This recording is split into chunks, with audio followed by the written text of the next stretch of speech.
Hello, friends.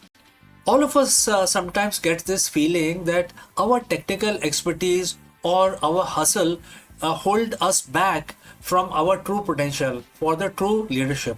Everybody gets this kind of a feeling. Therefore, we dive deep into the most powerful leadership secrets from Bhagavad Gita. In a verse where Lord Krishna, Bhagwan Krishna, tells Arjun, "O Arjun, be a yogi." But what does this mean for a modern CEO or an entrepreneur to be a yogi? Today, we are going to break down why the yogi, the leader with disciplined equanimity, consistently outperform the three most common type of executive. Let's go.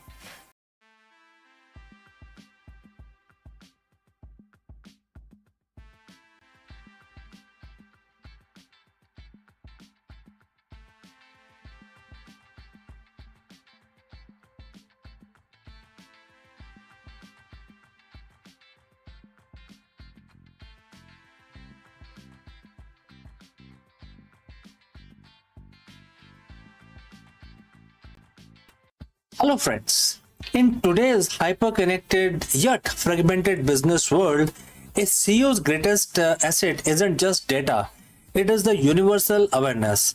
In this video, we explore the profound leadership lesson hidden within Bhagavad Gita and how its wisdom can transform a busy executive into an omnipresent executive. Let's go and discuss this further. In the world of business, we are taught that results are everything. Quarterly earning, market share, profits, these are the metrics of our worth. We spend our life chasing the fruits, but there is a ceiling to that kind of leadership. Eventually, the chase leads to burnout, short-sightedness, and a strong sense of emptiness. 5,000 or 7,000 years ago, on a different kind of a battlefield, Bhagwan Krishna gave Arjun a piece of advice that is arguably the most sophisticated management strategy ever recorded. Today, we are looking at chapter 8, verse 28. It is the secret to why the most iconic CEOs don't actually chase results, they transcend them. So, friends, if you have reached this far, please inform us from which city you have tuned in and in which language you're watching this video. This will help us determine the reach of our channel. Let's proceed further and let's examine the verse. And the quote starts, "A yogi who performs devotional service transcends the fruit of Vedic study, austerities, sacrifices, charities, and pieties. He attains my supreme eternal abode." And the quote close. Let us translate that into an executive speak. In the ancient context, the Vedic study and the austerities were the standard best practice for success. In today's term, these are your MBAs, your 80 hours work week, your strategic philanthropy, and the corporate social responsibility. Krishna isn't saying these things are bad. He's saying these are, intermediate goals. A yogi CEO doesn't just do the work to get the result. They perform the devotional service. In business, we call this purpose-driven leadership. Why does Bhagwan Krishna tells us to transcend the fruits? Because when a CEO is obsessed with the fruit, which is in other terms is profit, or the exit strategy, three things can happen. First, risk aversion. You become afraid to innovate because you might lose the immediate prize. Second, short-termism. You sacrifice the health of the company in your 5-year bonus and year on year. So basically, you're now waiting for 5 years, and then on every year you're basically ignoring the company's health. Third, anxiety. Your peace of mind is at a mercy of the market. So when the verse talks about transcending the fruits, it's about decoupling your identity from the outcome. When you stop chasing the result, you gain the clarity to see the move that actually wins the game. And the verse mentions about devotional service. For a CEO, this doesn't mean you have to be in a temple. It means your work is an offering to a higher mission. Think of the yuan Koinard at Patagonia, or Satya Nadella's shift at Microsoft. They shifted from beating the competition to a higher purpose. When you lead with a devotion to a mission, whether it's solving a climate crisis or empowering every person on the planet, the fruit, which is the profit and the piety, come as the natural byproduct. By aiming for the supreme abode, which we can interpret as the ultimate vision or your legacy, you automatically satisfy all the smaller matrices of success. The verse concludes, and the quote starts, he attains my supreme eternal abode, quote close. For a leader, the supreme abode is the state of equanimity. It is the ability to lead from a place of inner stillness. While the other CEOs are panicking over a bad quarter, the yogi CEO remains fixed on the eternal vision. This isn't just the spiritual fluff, it is the competitive advantage. A leader who cannot be shaken by the fruits is the most dangerous competitor in the room, because they are playing an infinite game while everyone else is playing a finite one. So, here is the challenge for the modern executive. Look at your sacrifices and your charity and your studies. Are you doing them just for the fruits? Well, I think that's a question that you can send it across to us if you want to share.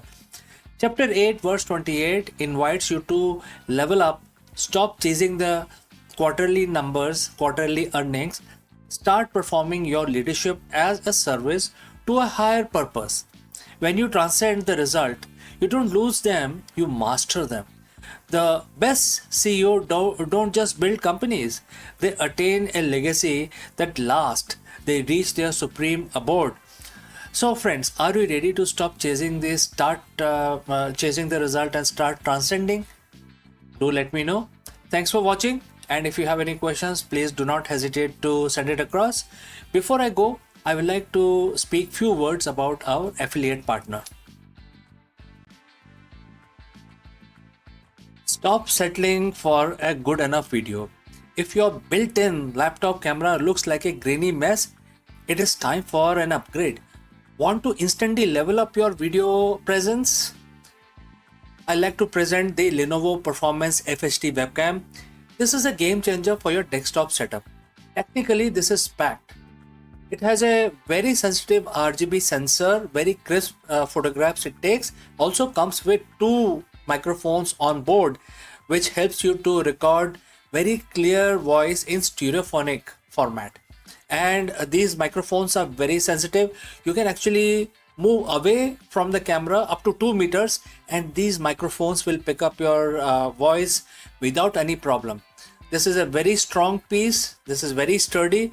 Comes with tripod ready. Comes with a very long leash, so it gives you a lot of flexibility to place the webcam wherever you want to keep in your studio. And also it has a swivel base, which is also very handy. So if you want to basically level up your game and you want to pick up this camera at a discount, please click on the link here or scan the QR code. Now let's get back to our video.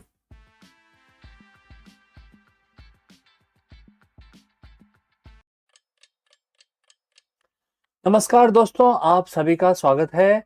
और आज हम discuss करेंगे कि जो market volatility है या global uncertainty है या कांस्टेंट डिसरप्शन जो हमारे बिजनेस में होते रहते हैं, इसके होते हुए एक लीडर, एक सीईओ अपनी ट्रू स्ट्रेंथ को कैसे महसूस कर सकता है। तो इस बहुत ही इंपॉर्टेंट सवाल का आंसर ढूंढेंगे हम, भगवत गीता का सहारा लेंगे और इसमें देखेंगे कि ये हमें क्या एडवाइस भगवत गीता हमें देती है। ऑलराइट, हम ये डिस्कवर करेंगे कि कोई ऐसा मॉडल है जो हमारे को बहुत शक्तिशाली बना देता है, इनडिस्ट्रक्टिबल बना देता है और ऐसा हमको बना देता है कि हम किसी चीज से विचलित नहीं होते हैं। तो ये बहुत ही इंपॉर्टेंट है आज के परिप्रेक्ष्य में, स्पेशली सारे लीडर्स के लिए। तो कहीं मत जाएगा, क्योंकि ये बहुत ही इंटरेस्टिंग हम डिस्कशन करने वाले हैं। चलिए आगे बढ़ते हैं। तो दोस्तों, आपका फिर से स्वागत है। और हम इस एपिसोड में एंशिएंट विजडम जो हमारे भगवत गीता में मेंशन्ड है उसका सहारा लेंगे और हम जानेंगे कि जो लीडर्स होते हैं वो कैसे हाई प्रेशर लैंडस्केप के अंदर 2026 में, क्योंकि बहुत हाई प्रेशर है, बहुत सारे रेगुलेशंस हैं, बहुत सारे नई तरह से बिजनेस करना है। तो इसमें जो लीडर्स हैं, आज के हमारे जो लीडर्स हैं या आप हैं या सीईओज हैं, ये कैसे अपनी रेजिलिएंट, अपने सॉफ्ट स्किल को इतना बढ़ा सकते हैं कि वो एक जो स्किल है आपका उसको बिल्कुल इंडिस्ट्रक्टिबल बना देगा आपको। तो हम इस चीज का विश्लेषण करेंगे आज।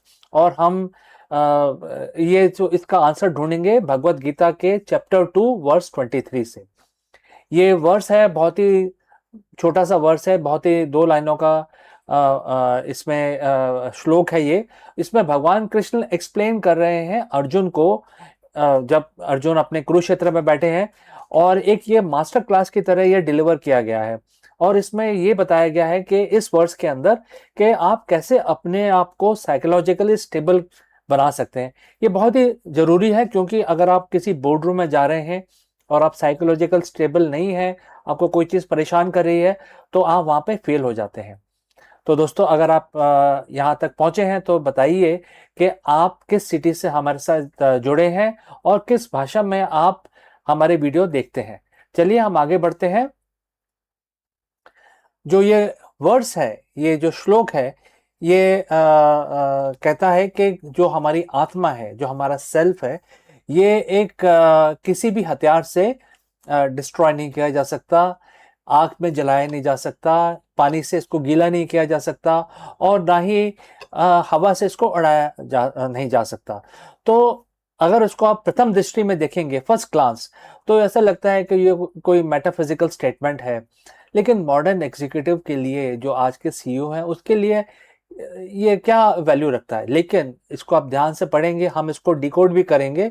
ये एक साइकोलॉजिकल ब्लूप्रिंट है, जिसमें भगवान कृष्ण अर्जुन को सिखा रहे हैं कि जो आपकी जो कोर कैपेसिटी है डिसीजन मेकिंग की या जजमेंट लेने की, ये कैसे आप अपने जो जजमेंट लेने की जो इंडिपेंडेंस है आपके दिमाग में, ये एक्सटर्नल जो थ्रेट्स होती हैं उससे इफेक्ट होता है। तो कैसे आप अपने आप को बचा सकते हैं। और प्रोफेशनल लाइफ में हमारे जो एक्सटर्नल थ्रेट्स हैं वो क्या क्या हो सकते हैं। देखिए, क्रिटिसिज्म हो सकता है, मार्केट में आग लगी है, आग लगी है, हर चीज खराब हो रही है, कोई बिक रहा है, कुछ नहीं बिक रहा है, तो मार्केट का डेटा वो एक एक्सटर्नल हो सकता है। और रेगुलेटरी चेंजेस एक एक्सटर्नल इनपुट हो सकते हैं, क्योंकि रेगुलेटरी चेंजेस होते हैं, रियलिटी है लाइफ की कि जो गवर्नमेंट है किसी भी देश में, वो कभी भी अपने हिसाब से वो रेगुलेशन को बदल देते हैं। तो हमें बिजनेस को ये हमेशा इनपुट रहता है कि कुछ ना कुछ उथल पुथल हो रही है। और दूसरा लास्ट में क्या होता है, इकोनॉमिक वॉलेटिलिटी। इन सब के बावजूद जो इकोनॉमी है वो हमारे हाथ में होती नहीं है, ये तो यूनिवर्स अपने आप ही मेंटेन करता है इस चीज को। तो जो ये वर्ड्स है, ये बताता है, एक बहुत स्टेबल देता है कि ऐसी कोई चीज है जो ना आग में जलाई जा सकती है, ना उसको हवा उड़ा सकता है, ना पानी गीला कर सकता है, ना कोई उसको वेपन डिस्ट्रॉय कर सकता है। तो इससे हम कैसे इंस्पायर हो और हम अपने जो हमारा जो बिजनेस वर्ल्ड है उसमें कैसे इसको उतारें। तो सबसे पहला जो सीख है, इससे हमें जो ड्राइव करते हैं वो है, ये है कि हम अपनी जो आइडेंटिटी है वो आउटकम से अलग रखें। मतलब हम, हमारी जो आइडेंटिटी है वो हमारे एक्सटर्नल जो सोर्सेज हैं, जैसे कि मैंने बताया बहुत सारी चीजें हो सकती हैं, उनसे हम अलग हैं। जैसे कि कोई प्रोजेक्ट फेल हो गया, तो जो लीडर है उस प्रोजेक्ट को लीड कर रहा है, वो उसको लगेगा कि यार मेरा तो सब खत्म हो गया, तो पर्सनल डिफीट जैसा लगता है। तो गीता हमें इस चीज का ज्ञान देती है कि पर्सनल डिफीट या पर्सनल विक्ट्री से हम विचलित नहीं होना चाहिए, हमें विचलित नहीं होना चाहिए। और हमारी जो इंटेग्रिटी विजन है वो काफी लॉन्ग टर्म होना चाहिए। तो जो कभी हमारी विक्ट्री होती है, कभी हमारा फेलियर होता है, उससे ना हम बहुत ज्यादा खुश हो और ना हो बहुत ज्यादा दुखी। दूसरा बताया गया है इसके अंदर, जो हमें सीख मिलती है वो ये है, मेंटेनिंग इक्विनामिटी। ये हमें बताता है कि हम जो इनर सेल्फ है, जैसे मैंने बताया कि जो हमारा जो इनर जो हमारी पर्सनैलिटी है वो स्टेबल रहना चाहिए, एक स्ट्रेट लाइन पे ही रहना चाहिए, ना ज़्यादा खुश होना चाहिए, ना ज़्यादा दुखी होना चाहिए। और उससे क्या होता है कि जब जब हम किसी से विचलित नहीं होते, तो हम कोई भी परेशानी जो आती है उसको हम बहुत आराम से और उसको सोच समझ के, सूझबूझ के साथ उसको हैंडल कर सकते हैं। और तीसरा इसमें जो सीख मिलती है, अनबर्नेबल माइंडसेट। आपको जो माइंडसेट है जो किसी भी तूफान को झेल सकता है, मतलब बोलते हैं ना इंग्लिश में कि थ्रो एनीथिंग एट मी, तो उस चीज को आप मतलब आप झेल सकते हैं और आपको इसका फर्क नहीं पड़ता है। तो आप कुछ भी आपको इफेक्ट नहीं करता है। इस वजह से आप एक रेजिलिएंट लीडर बन जाते हैं और अपनी कंपनी को, अपनी ऑर्गेनाइजेशन को टर्बुलेंट टाइम्स के अंदर अच्छी तरह लीड कर सकते हैं।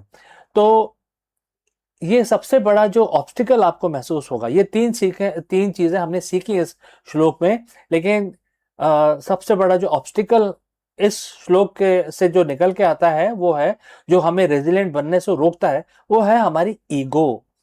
जो हमारी ईगो है वो हमेशा या तो किसी ना किसी आउटकम से जुड़ी रहती है। जैसे कि हमारे टाइटल्स हैं, हम प्रेसिडेंट हैं, हम वाइस प्रेसिडेंट हैं, हम सीईओ हैं, हम head of so and so है। एक ये ईगो हो जाता है। एक हमारा स्टॉक प्राइसेस, कि हमने इतना अच्छा काम किया, हमारी कंपनी का प्राइस बहुत ऊपर जा रहा है, हमारी खुद की रेपुटेशन। तो ये जो वर्ड्स है ये आपको बोलता है कि ईगो अगर आप इसमें लाएंगे तो ये सारी चीजें जैसे फायर, विंड, वेपन्स, ये आपको इफेक्ट करेंगे, मतलब आप रेजिलियंस खो देंगे। तो आपको ईगो बिल्कुल निकाल देनी है, अपने आप को बिल्कुल ग्राउंडेड करना है। और ग्राउंडेड करके गीता आपको ये नहीं बोलता कि आप चले जाइए जंगल में, आपको बोलता है कि आप पहले ग्राउंडेड हो जाइए, बिकम इंडिस्ट्रक्टिबल, और उसके बाद अपने धर्म का पालन करें। आपका धर्म क्या है? आपका धर्म है अपनी कंपनी को, अपनी एम्प्लॉयज को, अपने कस्टमर्स को वैल्यू देना। यह आपका धर्म माना जाता है गीता के अनुसार। तो आप अपने रेजिलियंस को बढ़ाएं, एक दीवार की तरह बन जाएं, ना ज्यादा खुश हो, ना ज्यादा दुखी, ना कोई आपको विचलित कर सके, ना आपको कोई मार्केट टर्बुलेंट जो भी इंफॉर्मेशन है वो आपको हिला सके, कुछ भी आपको इफेक्ट ना करे। आप बन जाएंगे एग्जीक्यूटिव रेजिलियंस के मसीहा, एक बहुत बड़े स्ट्रांग, मेंटली स्ट्रांग एक लीडर बन जाएंगे। चलिए ये तो बात होगी। अब आप इसको प्रैक्टिस कैसे करें? मतलब एक दिन में तो आप इसको कर नहीं सकते हैं, आपको पूरा अपना जो माइंड है वो चेंज करना पड़ेगा। तो पहली जो सीख है वो है कि आप सुबह मॉर्निंग चेक इन करें।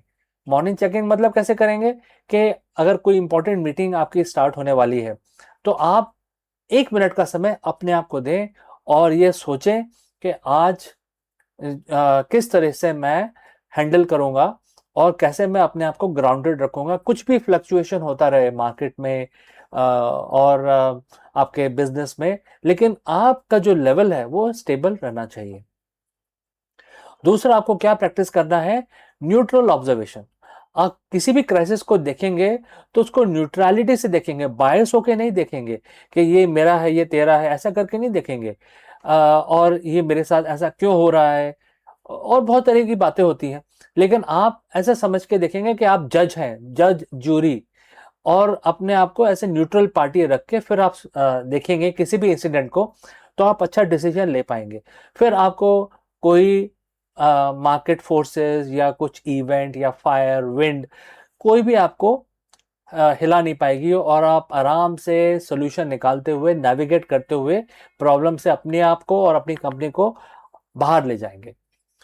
तीसरा सबसे इंपॉर्टेंट है आउटकम डिटैचमेंट, मतलब कि जो रिजल्ट है उससे आप अटैच ना हो। ये ना कहें कि ये मैंने किया है, राइट? भगवत गीता आपको इस चीज का ज्ञान देती है कि आपका धर्म है, आपका जो एक्शन है आपका धर्म है, तो आपको एक्शन पूरा फुल फ्लेज करना है। लेकिन ये कभी नहीं बोलना है कि ये मैंने एक्शन लिया इस वजह से ऐसा हुआ, क्योंकि ये तो यूनिवर्स देता है आपको। तो आपको अपने एंड रिजल्ट से डिटैच अपने आप को रखना है।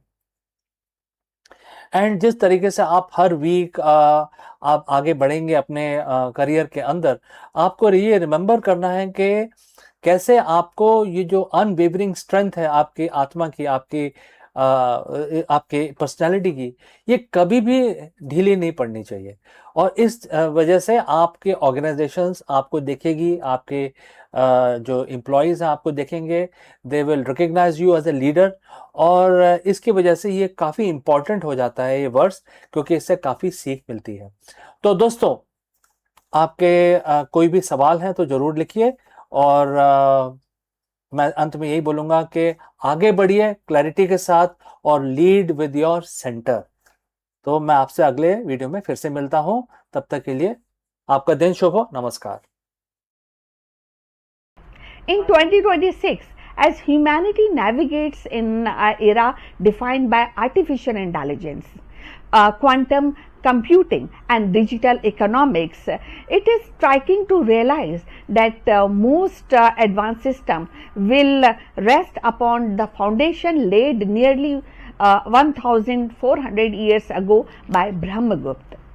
His recognition of zero as a number, his rules for negative values, his algebraic formulations are not a relic of antiquity, but living principle embedded in every algorithm, blockchain, and ledger and machine learning model today. When we speak of data science and or when we speak of coding language that drives modern innovations, we are echoing Brahmagupta's vision of mathematics as a universal language, now capable of describing both void and infinite. So, in the world where the billions of calculations occur every second, Brahmagupta's insight actually reminds us that the progress is always built upon the courage of pioneers who dare to redefine the possible.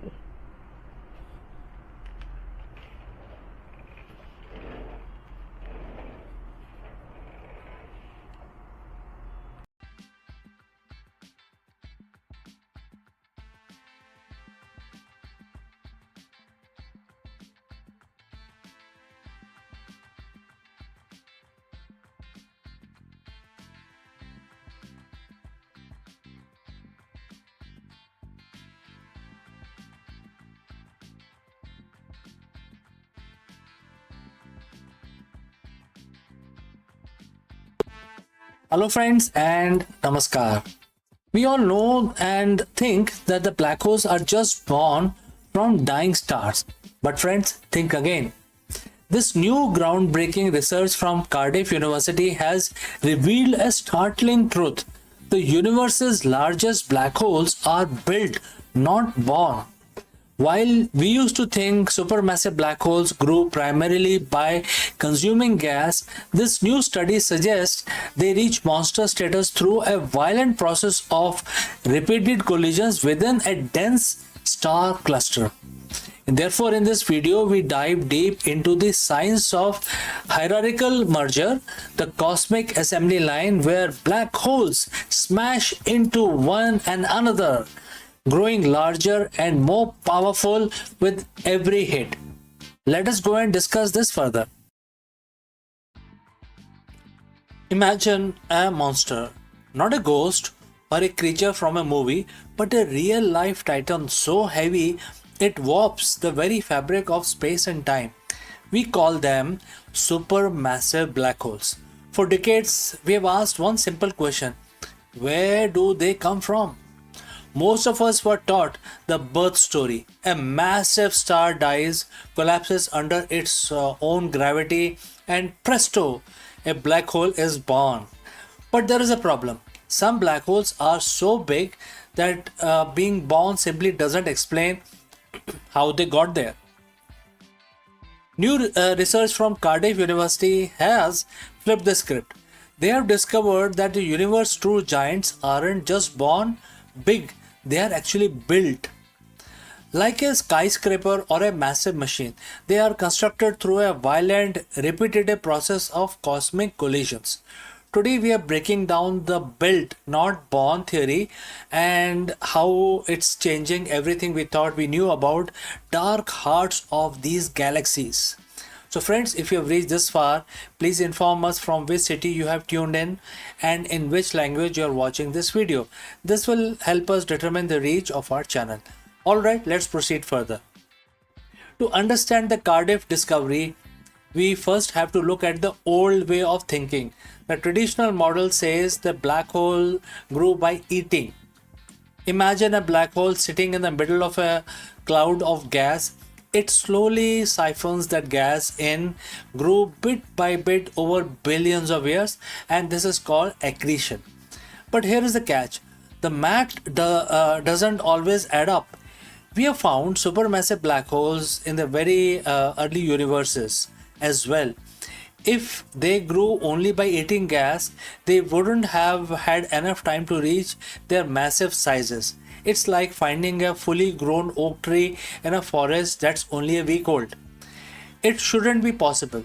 This led scientists to realize there must be another way, a faster, more aggressive way to build a giant. This brings us to the Cardiff University study. Led by a researcher in the School of Physics and Astronomy, the team looked away from the isolated stars and towards the dense star clusters. Imagine a crowded city during rush hour. Now imagine everyone in that city is a black hole. These clusters are the construction sites of the universe. Because everything is packed so tightly together, the gravity starts playing a high stake game of bumper cars. Instead of a single black hole sitting quietly and eating gas, you have dozens, even hundreds of black holes swirling around each other. This is what we call a nuclear star cluster. It is the most extreme environment in a galaxy. It's the perfect factory for building a monster. The Cardiff team used massive computer simulations to track how these black hole interacts. They discovered a process called hierarchical merger. Think of it like a tournament bracket. Round 1. Two small black holes collide and merge into one medium-sized black hole. Round 2. That medium-sized black hole finds another medium one. They merge to become a large one. Round 3. The large one smashes into another even larger ones. So this isn't a birth. This is an assembly line. Every time they collide, they releases a massive ripple in space-time known as the gravitational waves. These ripples are like the sound of the construction work happening. The Cardiff study showed that the built method is incredibly efficient. It allows black hole to skip the slow process of eating gas and jumping straight to supermassive size or status by consuming their own kind. So, why should we care if the black hole is born or built? First, it solves the early universe mystery. If black holes can merge rapidly in these clusters, it explains how they got so big so fast shortly after the Big Bang. Secondly, it tells us where to look. If we want to find the next generation of black hole mergers, we need to point our telescopes like the James Webb or LIGO at these dense crowded star clusters. But there is a darker side to this as well. This build theory suggests that the most powerful objects in the universe are essentially serial mergers. They are made of remains of thousands of smaller stars and black holes that came before them. They are the ultimate scavengers. The universe isn't a static place where things are simply born and stay that way. It's a dynamic, violent, and creative construction zone. And thanks to the team at Cardiff University, we now know that the giants lurking in the dark weren't just lucky enough to be born big. They fought their way and increased their size. They were built collision by collision in the most crowded corners of the space. So next time when you look up at the night sky, remember the biggest things out there are often the one that has survived the most crashes. So if you enjoyed this deep dive into the cosmic construction site, make sure you hit that like button and subscribe. And friends, what do you think is the built not born theory is a final piece of the puzzle? let me know in the comments below. Stay curious and always, always stay glued to the news. And I will see you again in the next one. Before I take your leave, a word about our affiliate partner. Stop settling for a good enough video. If your built-in laptop camera looks like a grainy mess, it is time for an upgrade. Want to instantly level up your video presence? I like to present the Lenovo Performance FHD webcam. This is a game changer for your desktop setup. Technically, this is packed. It has a very sensitive RGB sensor, very crisp photographs it takes. Also comes with 2 microphones on board, which helps you to record very clear voice in stereophonic format. And these microphones are very sensitive. You can actually move away from the camera up to 2 meters and these microphones will pick up your voice without any problem. This is a very strong piece. This is very sturdy. Comes with tripod ready. Comes with a very long leash, so it gives you a lot of flexibility to place the webcam wherever you want to keep in your studio. And also it has a swivel base, which is also very handy. So if you want to basically level up your game and you want to pick up this camera at a discount, please click on the link here or scan the QR code. Now let's get back to our video.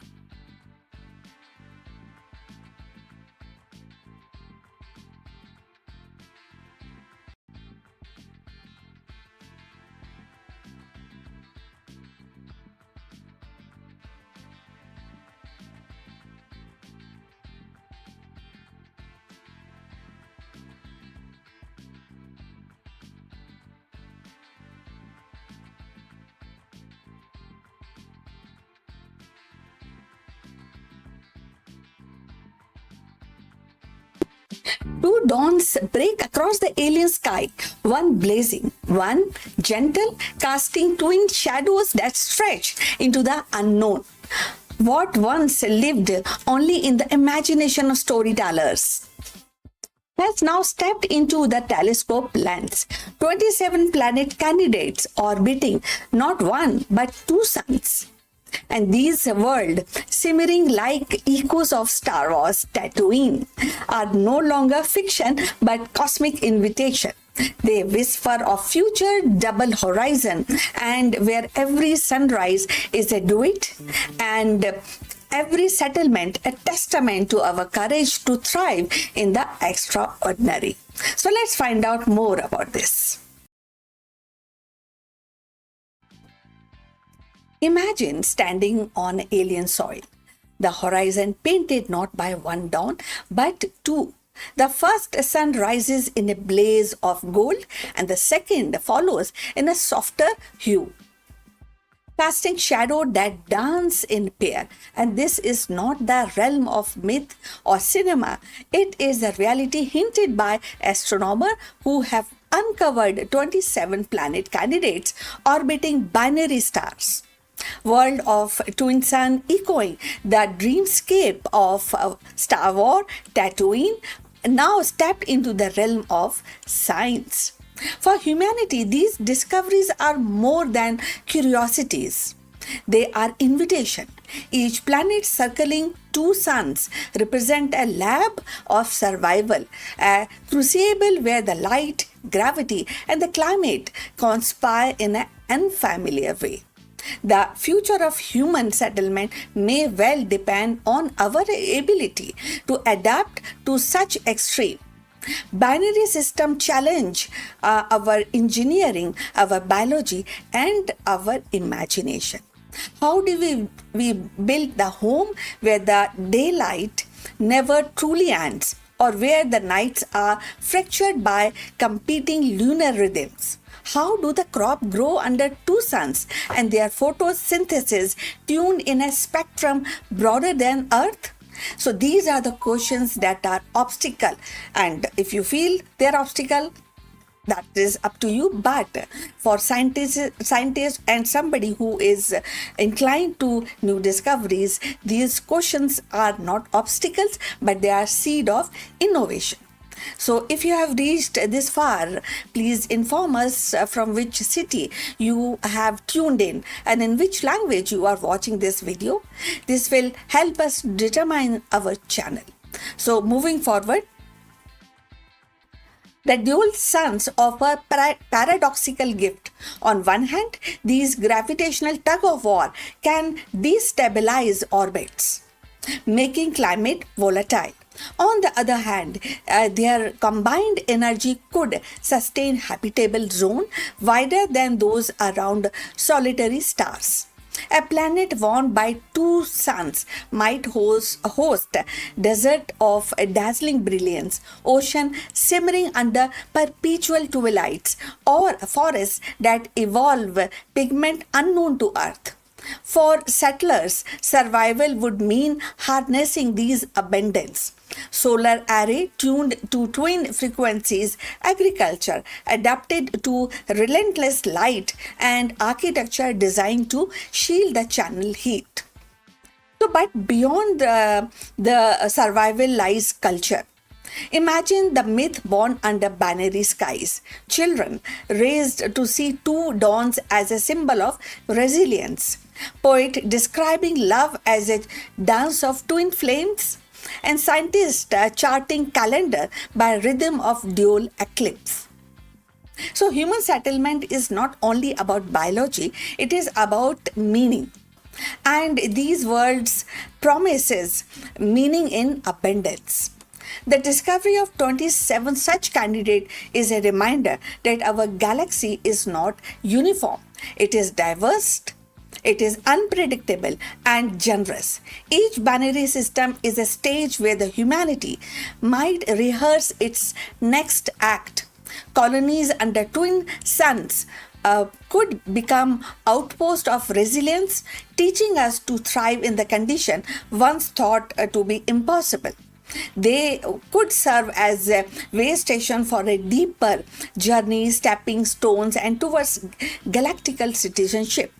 The future of the settlement among the twin suns is not guaranteed. It is earned. So, it actually will demand technologies that tame chaos, philosophies that embrace duality, and courage that sees opportunities in strangeness.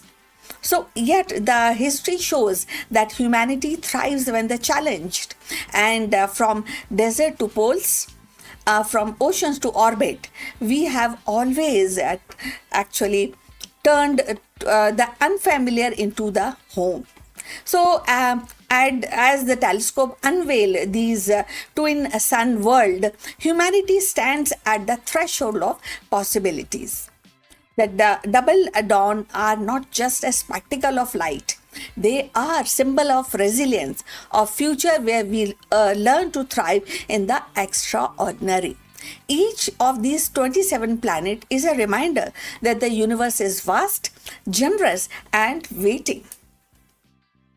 To settle beneath two sun is to embrace duality, to craft a new myth, and to prove that our spirit is as boundless as the sky we seek. The twin horizon rise, and with them the promise of civilization, unafraid to call the impossible as home. So we have come to the end of this information, this video. Look forward for your comments, and thanks for watching. Please like and subscribe our channel, and see you in the next one. But before we end, few words from our affiliate partner. Stop settling for a good enough video. If your built-in laptop camera looks like a grainy mess, it is time for an upgrade. Want to instantly level up your video presence? I like to present the Lenovo Performance FHD webcam. This is a game changer for your desktop setup. Technically, this is packed. It has a very sensitive RGB sensor, very crisp photographs it takes. Also comes with two microphones on board, which helps you to record very clear voice in stereophonic format. And these microphones are very sensitive. You can actually move away from the camera up to 2 meters, and these microphones will pick up your voice without any problem. This is a very strong piece. This is very sturdy.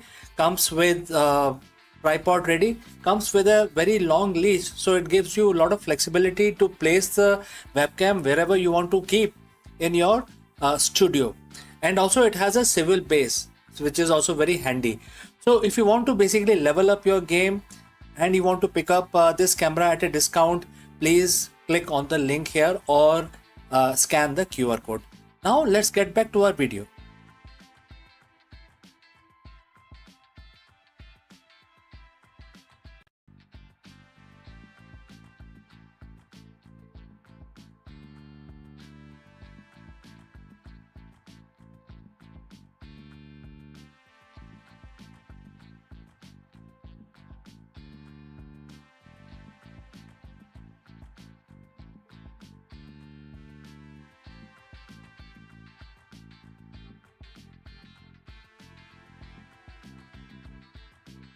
In the furnace of ancient India, where the sages were scientists and labs were temples of an inquiry, one name glows like a molten gold: Nagarjuna.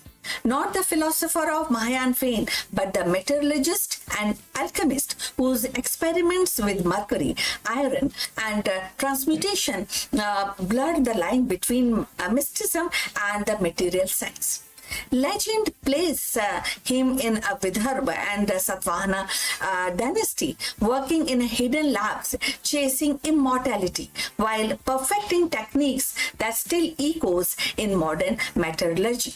In 2026, as nanotechnology, refined alloys, and imitation jewelry thrives on his ancient method, Nagarjuna's story reminds us that the quest to transform matter is timeless as human spirit itself. So let's find out more. In the annals of Indian science, Nagarjuna stands as a figure both enigmatic and luminous. While the name Nagarjuna is often associated with great Buddhist philosopher of 2nd century CE, another tradition celebrates him as a metallurgist and alchemist of medieval India. The Nagarjuna, remembered in text and oral tradition, was a master of rasayan, the ancient Indian science of alchemy, and a pioneer in the metallurgy whose contribution continues to echo into the 21st century. Born, according to some account, in Vidarbha and later associated with Satvahan dynasty, Nagarjuna is said to have established labs in South India. Archaeological evidence from Nagalwadi in Maharashtra suggests that he conducted experiment in metallurgy and chemistry, working with substances like iron, mercury, and his curiosity was not limited to metals. He sought an elixir of immortality, invisibility, and transformation, blending mystical aspiration with a rigorous experimentation. So if you have reached this far, please inform us from which city you are tuned in and in which language you are watching this video. This will help us to determine the reach of our channel. So moving forward, his most celebrated text is Rasa Ratnakar, is a compilation of chemical knowledge. In it, Nagarjuna discussed the acid, the metals, and the process of purification. He described a method for extracting gold, silver, tin, and copper, and even outlined the distillation techniques. These writings reveal a mind deeply engaged with the material world, yet always linking a chemical process to the spiritual purification. For Nagarjuna, the act of refining metal mirrored the refining or refinement of soul. Impurities must be removed, whether in the matter or in human character. One of his most intriguing contribution was gold shine mechanism. Through experiment, he discovered the ways to transmute the base metal into substance that resemble gold. While not true transmutation, this process produced a gold-like sheen technology that remarkably is still used today in the jewelry industry for imitation of ornament. Thus, a technique born in ancient labs continues to shape the modern aesthetics. Nagarjuna's influence extended beyond the metallurgy. He was also a physician, a yogi, contributing to Ayurveda through texts like Satak and the Jeev Sutra. His integration of chemistry with medicine enriched Indian medieval traditions, offering insight into the preparation of compound and the treatment. In this way, he embodied the interdisciplinary spirit, a scientist, a healer, a philosopher, rolled into one. In 2026, his legacy feels strikingly modern. His principle of articulated systematic experimentation, purification, and transformation resonate with the contemporary chemistry and the material science.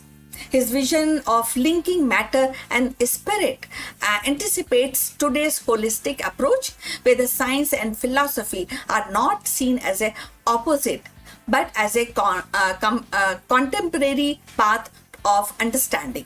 Moreover, his experiment in distillation and metallurgy remind us that India's scientific heritage is not peripheral but central to the global history of science.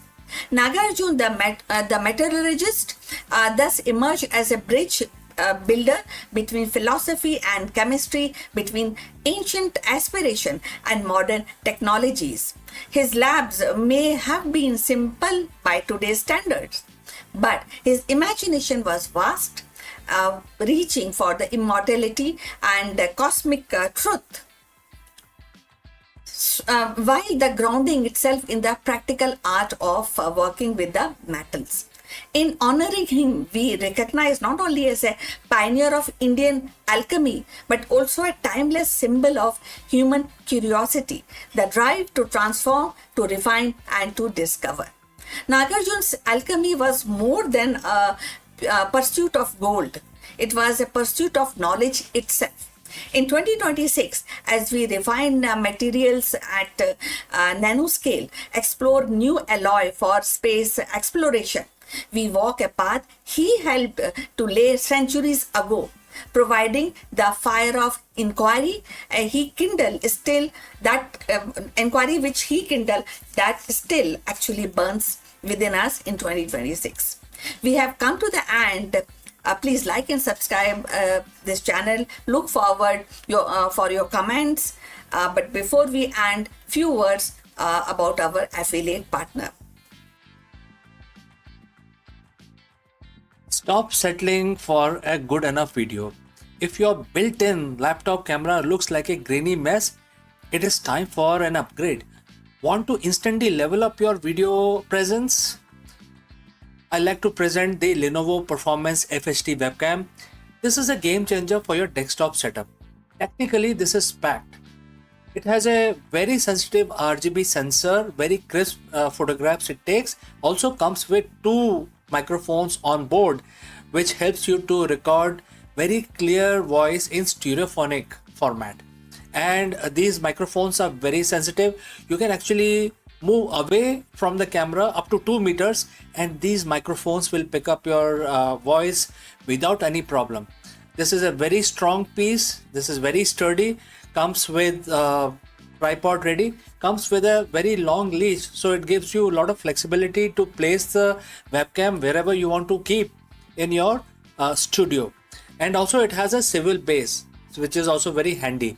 So if you want to basically level up your game and you want to pick up this camera at a discount, please click on the link here or scan the QR code. Now let's get back to our video.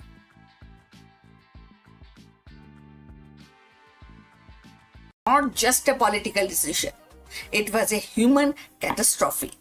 Much like civilians of Iran who now find themselves uprooted. Millions in the subcontinent were forced to abandon their homes, lands, and identities, that too overnight. Both movements, separated by decades and geography, speaks to the enduring tragedy for how political decision and power struggle can fracture the societies and leaving ordinary people to bear the heaviest burden. So the year 1947 stand as one of the most defining moment in South Asian history.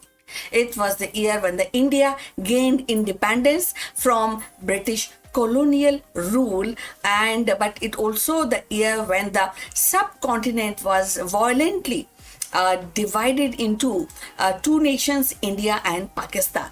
This partition was not merely a political act of drawing borders. It was a human tragedy of an unimaginable scale. So today we are actually, as the new documentaries revisit this chapter, they bring fresh voice and forgotten stories, reminding us that the echoes of 1947 still actually there in the hearts, in the mind, across the generations.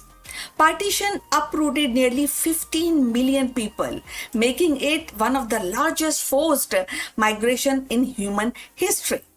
Families who had lived side by side for centuries suddenly found themselves on the opposite side of hastily drawn borders. Villages were split, friendships were dissolved, and the communities tore apart.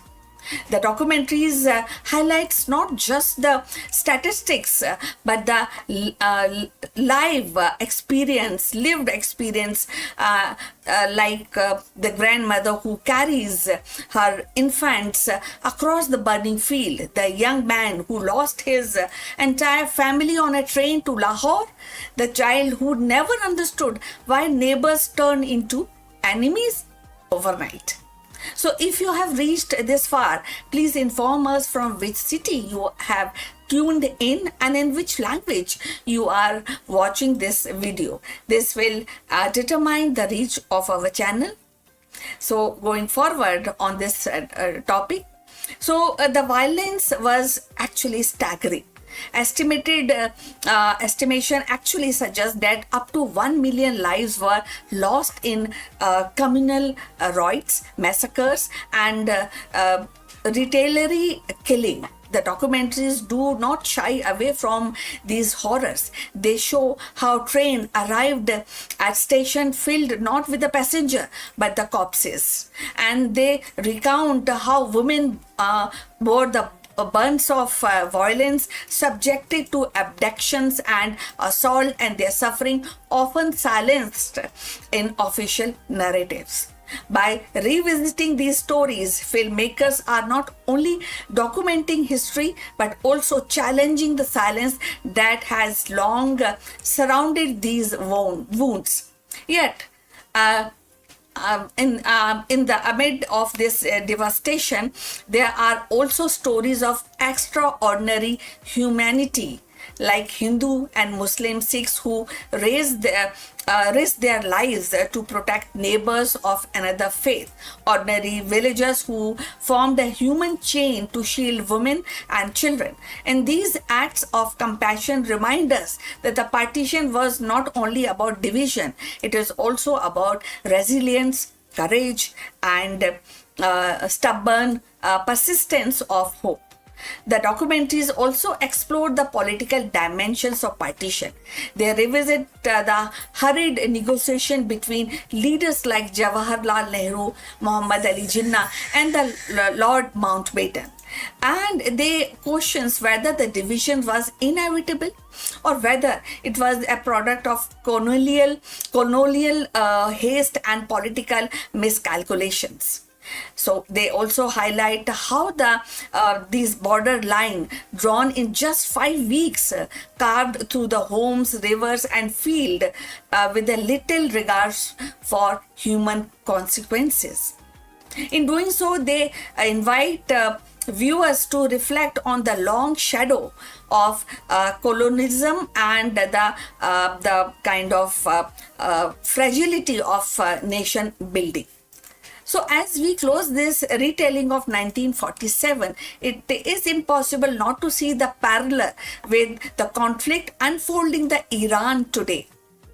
Just as the partition tore apart the families and villages and villagers and centuries of coexistence, the war in Iran are displacing communities, fracturing identities, and leaving scars that will echo for the generation. The lesson of partition is not confined to South Asia. It is universal reminder of how political decision drawn hastily or imposed violently can unravel the fabric of the society. The borders carved in 1947 create wounds that still shape India and Pakistan. In Iran, the battle of today are shaping future in the way that will remembered decades from now. So by revisiting partition, we are also not only honoring the memories of those who suffered, but also urging ourselves to recognize the human cost of division, whether it occurs whatever and wherever it occurs. The echoes of 1947 remind us that the history is not a distinct past. It is a living force reflecting in the struggles of people across the world. If we listen closely, the cries of displaced family in Iran today carries the same resonance as those who fled across this border line, which was created by political decision in 1947. But perhaps the most powerful aspect of this retelling is their focus on memories and identity. Partition was not just a historical event. It becomes a defining marker of identity for millions. So for those who cross the borders, the trauma was carried into their children and the grandchildren. Even today in India and Pakistan, partition shapes the politics, culture, and collective memory. The documentaries capture this intergenerational transmission of trauma, showing how the past refused to remain buried. So ultimately, the echoes of 1947, when we are talking about this, the India's partition retold is not just about the revisiting the part. It is also listening to the voices that were silenced, acknowledging the pain that was ignored, and the recognition of humanity that endured against all odds. It is a call to remember, not to reopen the wound, but to ensure that such tragedies are never repeated. The echoes of 1947 remind us that the history is not distinct, it is living within us, shaping who we are and how we imagine our future. And also, the retelling of partition is more than remembrance. It's also a call to empathy, to be vigilant, and to ensure that the tragedies of the yesterday do not become inevitable for tomorrow. So please send us your comments, subscribe to our channel for more insights in Indian spirituality and politics and the history and of course the mythology. So see you in the next one. Hello friends, let me ask you, can the ancient wisdom solve the modern leadership crisis? In this video, we dive deep into Bhagavad Gita.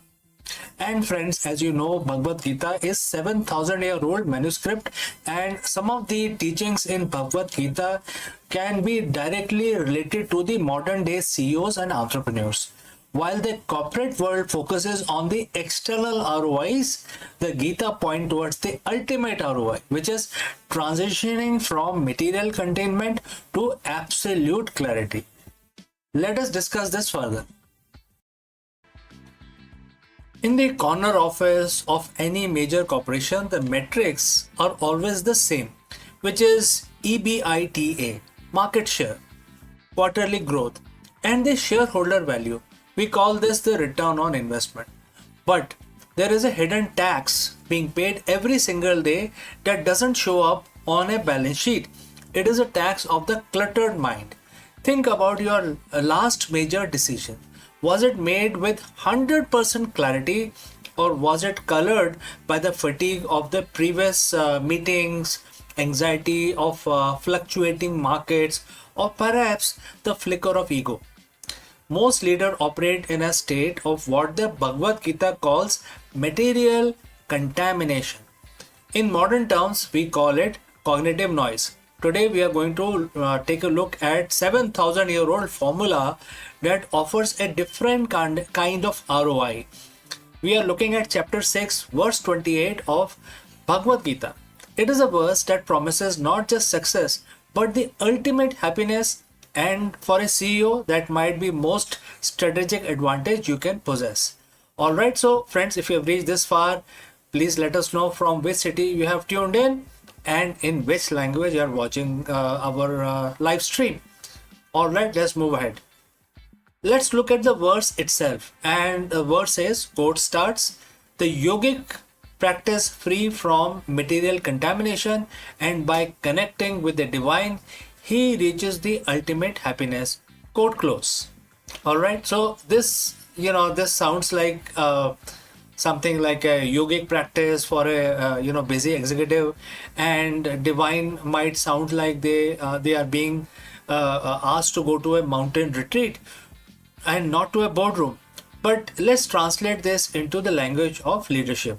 The verse identifies three distinct stages. First, the process, a yogic practice which requires consistent mental discipline.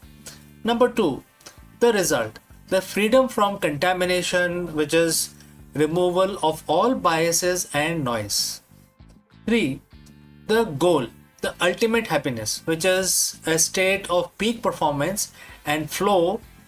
And therefore, for a CEO, this is something which is not just spiritual. It is a blueprint of the operational, operational side of your activities, right?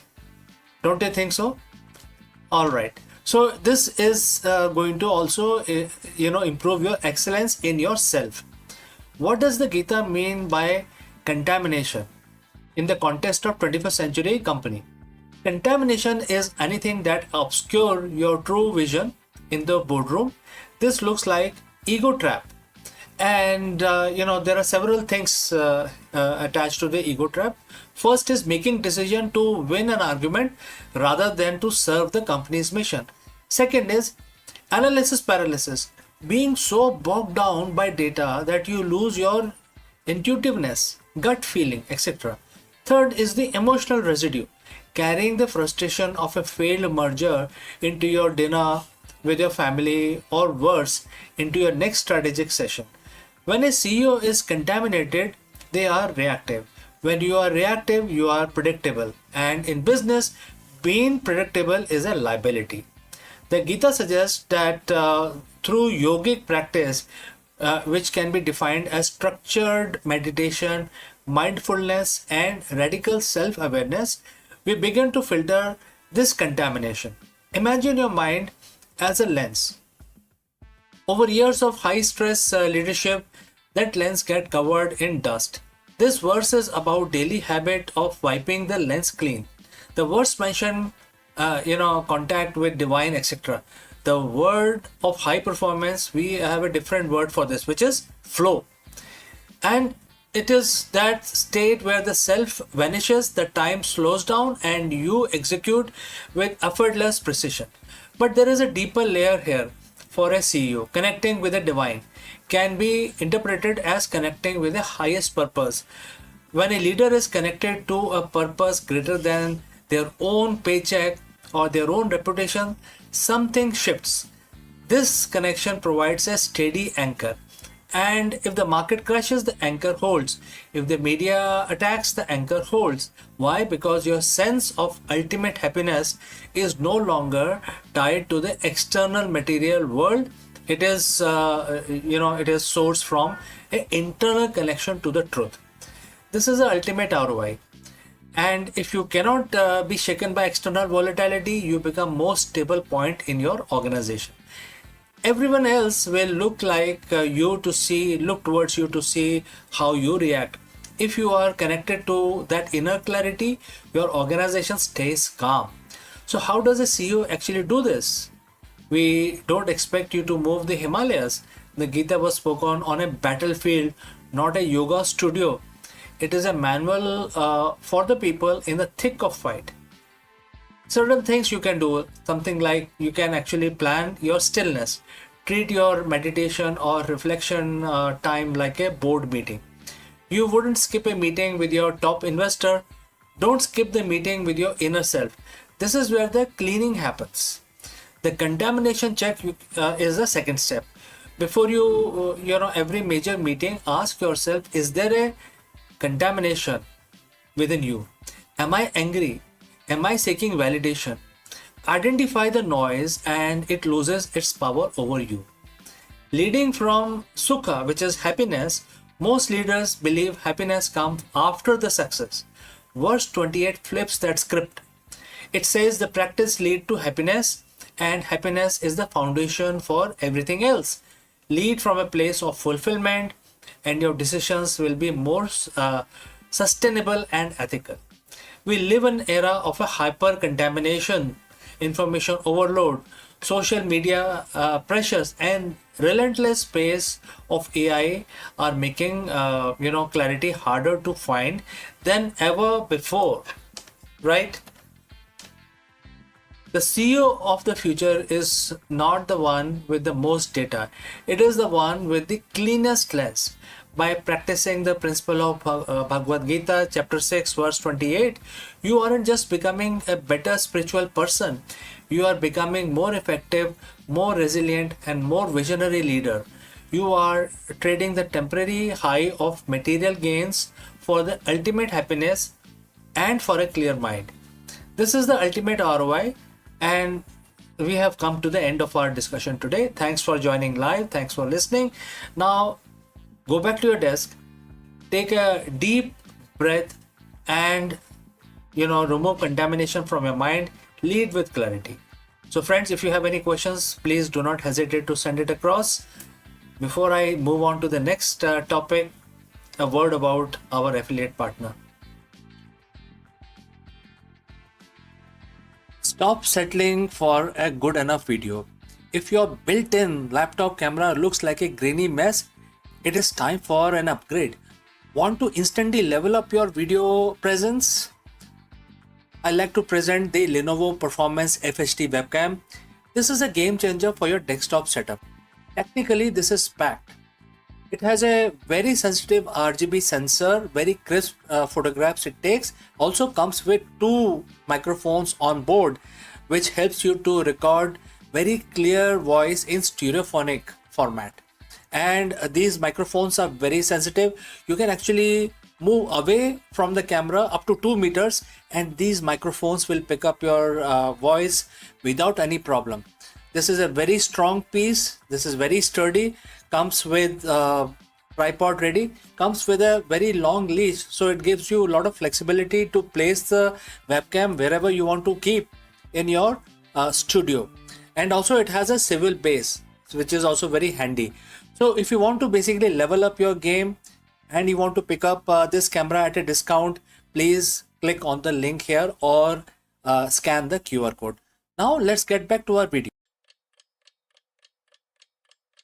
Rishi Kashyap, the eternal sage of Sanatan Dharma, stands as the architect of diversity itself. His legacy woven into the very fabric of existence. Kashyap's achievement was cosmic, unbounded by geography or time. His empire was not of conquest but of coexistence. A vision so vast and unconquerable that even in 2026, it challenges us to see universality as the greatest triumph of all. His contribution is not limited to progenitor of civilization, but his Kashyap Samhita, also called as Vridha Jivika Tantra, is a classic text on pediatrics, gynecology and obstetrics, still studies in Ayurveda today. Kashyap is also credited with contribution to Kashyap music and Shilpa Shastra, that is art and architecture, showing his influence beyond spiritual philosophy. So let's find out more about him. Rishi Kashyap, one of the greatest Saptarishi, is remembered not only as a sage but a progenitor of civilization, a figure whose vision encompassed the very diversity of the creation. His legacy is vast. Through his union, and Kashyap is said to have fathered myriad beings like human, animals, birds and celestial entities. This mythic narrative is more than ancestry. It is a profound metaphor for interconnectedness, teaching all that all existence is a part of a single cosmic order. In 2026, when the humanity confronts ecological crisis, erosion of biodiversity, Kashyap's vision feels like a timeless call to honor diversity as sacred. So if you have reached this far, please inform us from which city you have tuned in and in which language you are watching this video. This will help us to determine the reach of our channel. So moving forward on this topic, Rishi Kashyap's philosophy integrated dharma with natural order, that is righteousness with the natural order, urging harmony between human conduct and the rhythm of cosmos. This resonates today in a sustainability movement where the ethics and science converge to guide responsible living. And at the same time, Kashyap's worldview insists that the progress must align with the balance, that the innovation must serve the natural order. And his legacy also bridged myth and governance as dynasties traced through the lineage to him, grounding authority in values of stewardship and the continuity. So in our era of contested leadership and fractured identities, the Kashyap's example reminds us that the true governance rests on responsibility towards all being. Yet Kashyap's unconquerable achievement lies in his vision of universality. By fathering diverse lineage, he symbolized unity through multiplicity. This echoes in 2026, a globalized digital world where the pluralism is strength and the interconnectedness is destiny. His philosophy challenges us to weave difference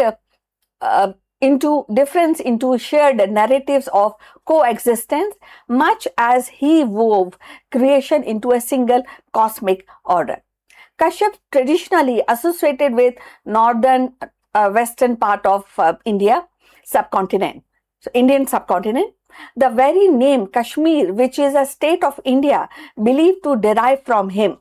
Legend says Kashyap drained the ancient lake Satisar to make the valley habitable, giving rise to region's name Kashyap Mir, that is lake of Kashyap, eventually now we call it Kashmir, or Kashyap Meru, that is mountain of Kashyap. So it is here that one must certainly mirror the spirit of Genghis Khan of Mongolia. Centuries later, embodied the relentless drive to unify vast territories under single vision. His empire stretched across continents, reshaping trade, culture, and governance.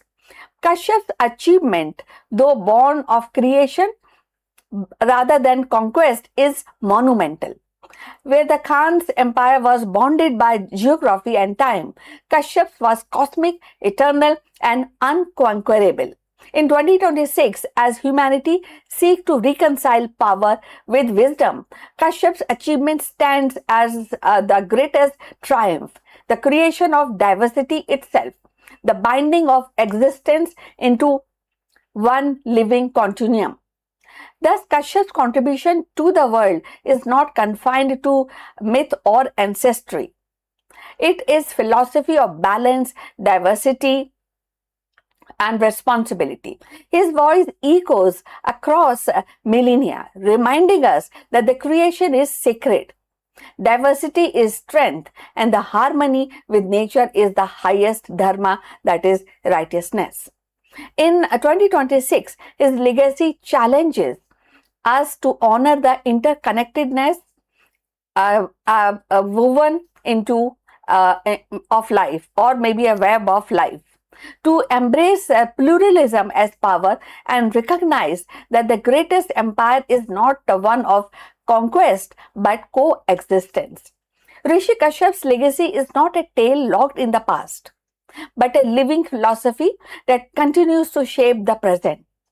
So his unconquerable achievement was the creation of universality itself, an empire of coexistence that transcends boundaries of time and geography. His presence is linked to Himalayas and surrounding region, embedding him into the spiritual landscape of northern India. He is a global impact even today. So Kashyap's vision unified existence through creation, weaving together human, animal, celestial being into one cosmic continuum. In 2026, as humanity stands at the crossroad of technological acceleration and ecological fragility, Kashyap's voice resounds with clarity that the greatest triumph is not the domination but harmony, not the conquest but coexistence. So his empire endured not in maps or monuments but in the living diversity of the world. A reminder that the most powerful legacy is one that sustains life itself. So beyond being the father of creation, he is remembered as the sage whose influence shaped both land and lineage. In 2026, his unconquerable achievement reminds us that the greatest empire is not one of the domination but of diversity and harmony, an eternal continuum where the coexistence itself is the crown jewel of civilization. So we have come to the end of this topic. We like your comments on this topic. If you want to add something on the profile of Kashyap, the great sage of India, please also like and subscribe our channel, and I look forward definitely your comment, and see you in the next one. So take care. Bye bye.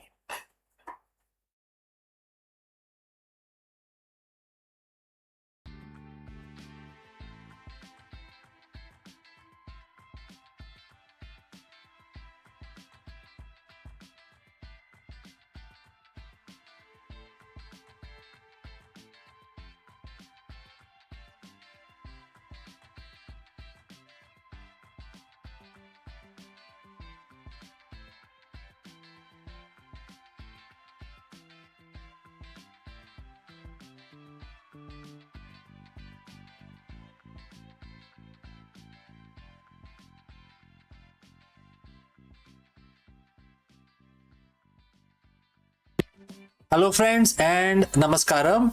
It is officially happening now.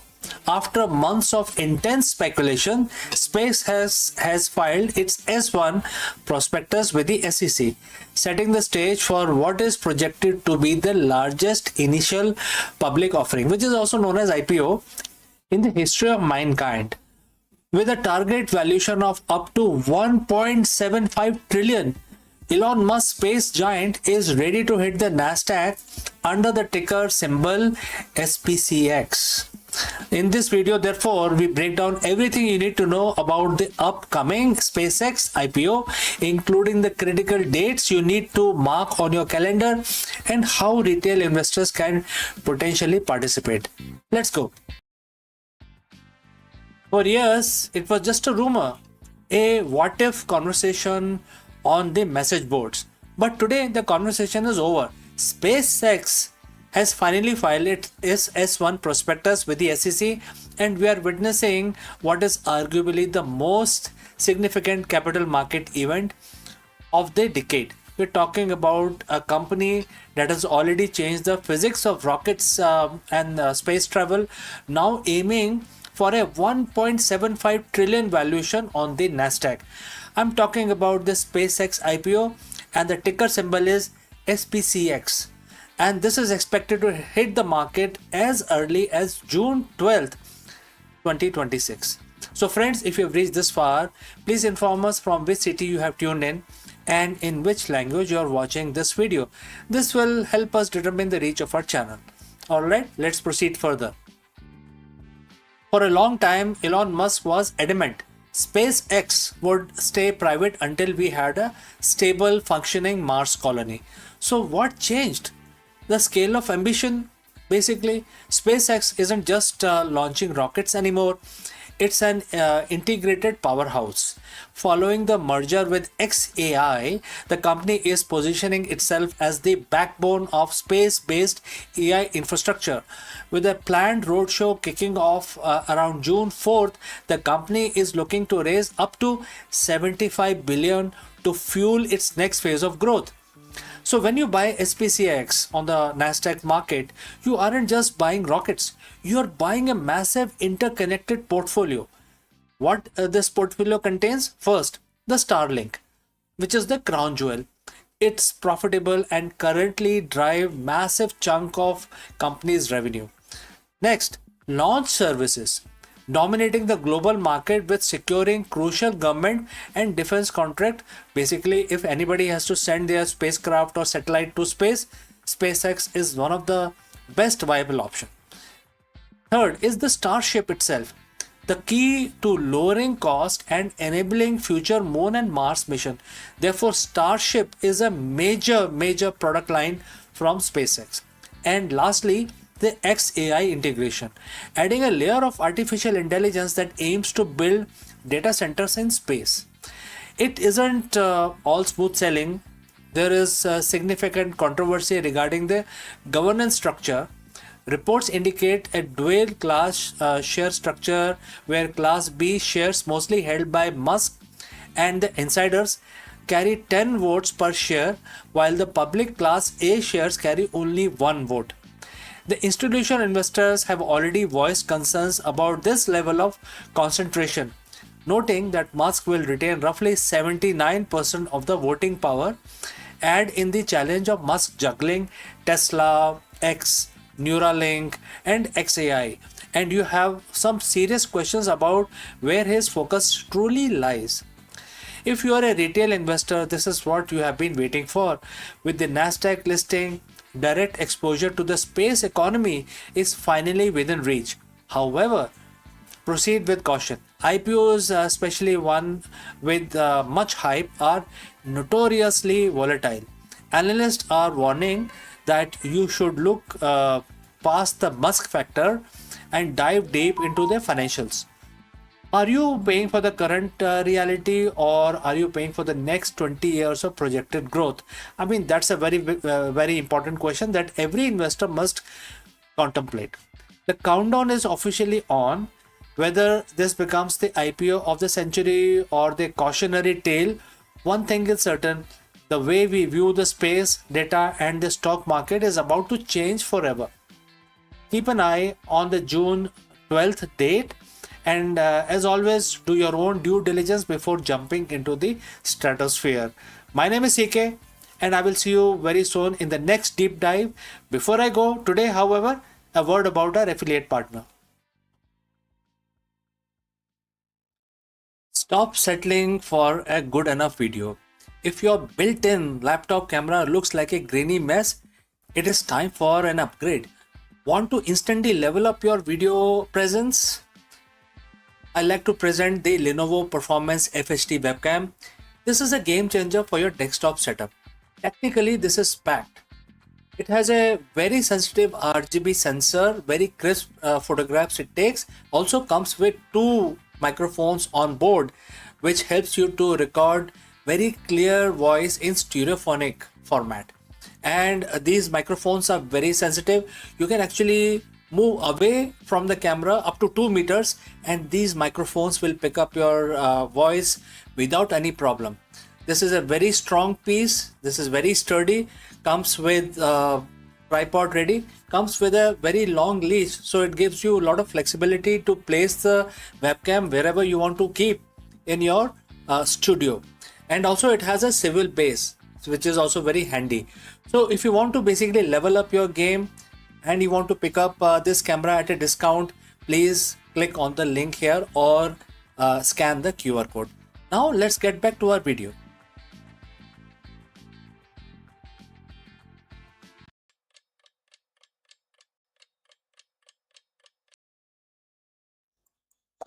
नमस्कार दोस्तों, आप सबका स्वागत है। और हर रोज की तरह हम अपना दिन शुरू करेंगे तो भगवान की पूजा करेंगे। और आज शनिवार है, तो आपको सबको पता होगा, ज्ञात होगा कि जो शनिवार का जो दिन है वो शनि भगवान के लिए सुरक्षित किया गया है, उनके ऊपर समर्पित है। और आप सब जानते होंगे कि जो शनि भगवान है वो कार्य के देवता हैं, मतलब आप जितना कर्म करेंगे उतने ज्यादा वो आपको फल देते हैं। तो आज शनिवार है, तो आज हम भगवान की प्रार्थना करते हैं, भगवान की स्तुति करते हैं। हर रोज की तरह हम 11 दफा एक मंत्र का उच्चारण करेंगे जो शनि भगवान की पूजा के हेतु है। और रोज की तरह हम इस काउंटर को यूज करेंगे। इसमें देख सकते हैं, इसमें नंबर है, तो हमें आसानी होती है कितने बार हो गया ये हमें पता चल जाता है। तो ठीक है, आप जैसा भी करना चाहें, आप माला का इस्तेमाल कर सकते हैं या अपने फिंगर टिप्स का भी इस्तेमाल कर सकते हैं, नो प्रॉब्लम। लेकिन 11 दफा करना है। आप हमारे साथ जुड़ें और हमारे साथ इस मंत्र का उच्चारण करें। इससे शनि भगवान काफी खुश होते हैं। और ध्यान रहे कि शनि भगवान जो हैं ये काफी मतलब बहुत ही कर्म के वो हैं, स्वामी हैं।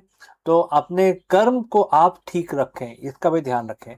तो चलिए हम हाथ जोड़ के नमन करते हैं और भगवान शनिदेव का ध्यान शुरू करते हैं। ओम शन शनिश्चराय नमः। ओम शन शनिश्चराय नमः। ओम शन शनिश्चराय नमः। ओम शन शनिश्चराय नमः।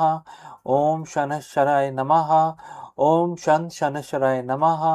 ओम शन शनिश्चराय नमः। ओम शन शनिश्चराय नमः। ओम शन शनिश्चराय नमः। ओम शन शनिश्चराय नमः। ओम शन शनिश्चराय नमः। तो इसके साथ हमारी आज की पूजा समाप्त हुई। बस अभी थोड़ी देर में दोबारा मिलते हैं दूसरे वीडियो में। तब तक के लिए आपका दिन शुभ रहे और मंगलमय रहे। नमस्कार।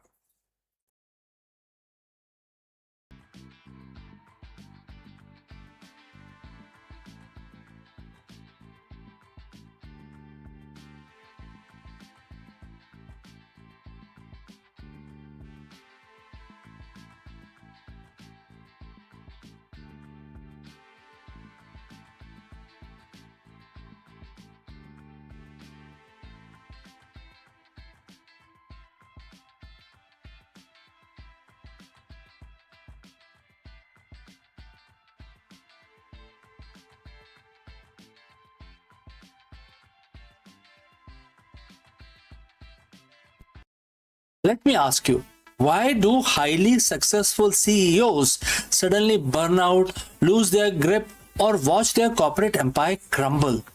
The answer isn't found in a modern business textbook. It was written thousands of years ago in Bhagavad Gita. Therefore, in this video, we break down Bhagavad Gita and translate its profound wisdom into survival guide for the modern executive. Let's go. What is the ultimate destination for a highly successful CEO? Very profound question, but very difficult to answer. If you look at the tech world, Wall Street or startup ecosystem, the playbook says exponential growth, massive exits, and legacy carved in stone, and ultimate control. But look at all this a little closer at the corporate history. Why do some of the most brilliant minds, leaders who build empires, suddenly burn out? Why do they make catastrophic ethical lapses? Why do they watch their organizations crumble from within? Most businesses and training institutes and schools will tell you it's a failure of a strategy, a shift in the market dynamics, or a poor risk management. But thousands of years ago, a profound spiritual text diagnosed the true cause of this corporate collapse. It is not the failure of strategy, it is a failure of identity. Today, we are diving deep into Bhagavad Gita, chapter 9, verse 24. We are going to look past the religious context and uncover a brutal, timeless, psychological warning that every modern founder, executive, and leaders need to hear before it's too late. So, friends, if you have reached this far, please inform us which city you have tuned in and in which language you are watching this video. This will help us determine the reach of our channel. Alright, let's proceed further. Those who do not understand that I am the real enjoyer and the supreme lord of each and every sacrifice, they fall down and remain in the cycle of life and death. And the quote close. Let's unpack this because, to a modern executive, words like sacrifice and lord sound detached from Q4 KPIs and the boardroom meetings. But if we translate the core metaphysics into leadership psychology, the wisdom is startling. In Gita, sacrifice, which is in other words yagna, represents collective effort, hard work, dedicated action towards a goal. In your company, the sacrifice is the late night your engineers pull, and the capital your investor risk, and the daily grind of your sales team. The verse states there is a real enjoyer, a supreme purpose, a greater collective good, a universal force. But here is a pitfall. The verse warns that those who do not recognize this truth, those who believe they are the ultimate owner and the sole enjoyer of all these collective efforts, will inevitably fall down. This brings us to the ego trap. When an entrepreneur starts a company, they are driven by a vision. They sacrifice their comfort, their sleep, and their time. But as the company grows and success pours in, a subtle shift happens in leaders' psychology. The ego takes over. The CEO begins to think, I built this. This $1 billion valuation is because of my genius. The employees are sacrificing their time so that I can enjoy the profit and the fame. They declare themselves the real enjoyer. When the leader makes this mental shift, they detach themselves from the reality. They become obsessed with the fruits of the labor rather than the quality of the work, and this is what the Gita calls attachment to the result. Look at the corporate giants of the last few decades who fell from the grace. From Enron to spectacular crashes of certain modern tech unicorns. It's almost never a lack of intelligence. It is always their hubris. The leader begin to believe they are above the rules, above the ecosystem, and completely responsible for the sun rising and setting on their industry. And just as the verse warns, they plummet.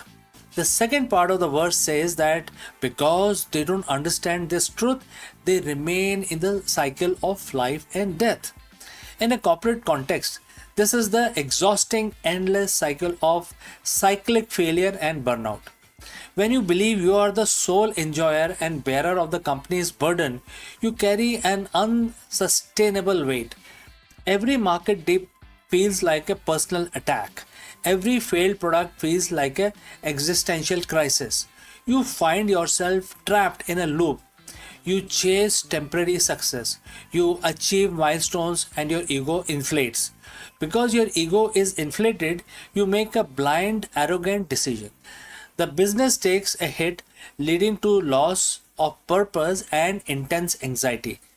You scramble frantically to fix it, restarting the cycle, etc. This is the corporate, sansar or the world, the cycle of the professional life and death. You are constantly fighting to protect your self image rather than steering the ship. You aren't building a legacy, you are running an emotional treadmill fueled by fear and pride. So, what is the antidote here? How does the modern CEO applies chapter 9 and verse 24 to find sustainable success? The secret lies in moving from ownership mind to a stewardship mindset. In the visual rendering of this lesson, I mean, if you start imagining, uh, you know, the act as a steward, your relationship with the company changes. First, the burden lifts. If you are not the ultimate owner of the result, you no longer carry the paralyzing fear of the failure. You focus purely on the execution, the karma, and leave the outcome to the market, the universe, or the collective ecosystem. Second, your team thrives. True sustainable leadership happens when a CEO realizes they are there to serve the vision and not the other way around. Employees can sense when a leader wants all the credit.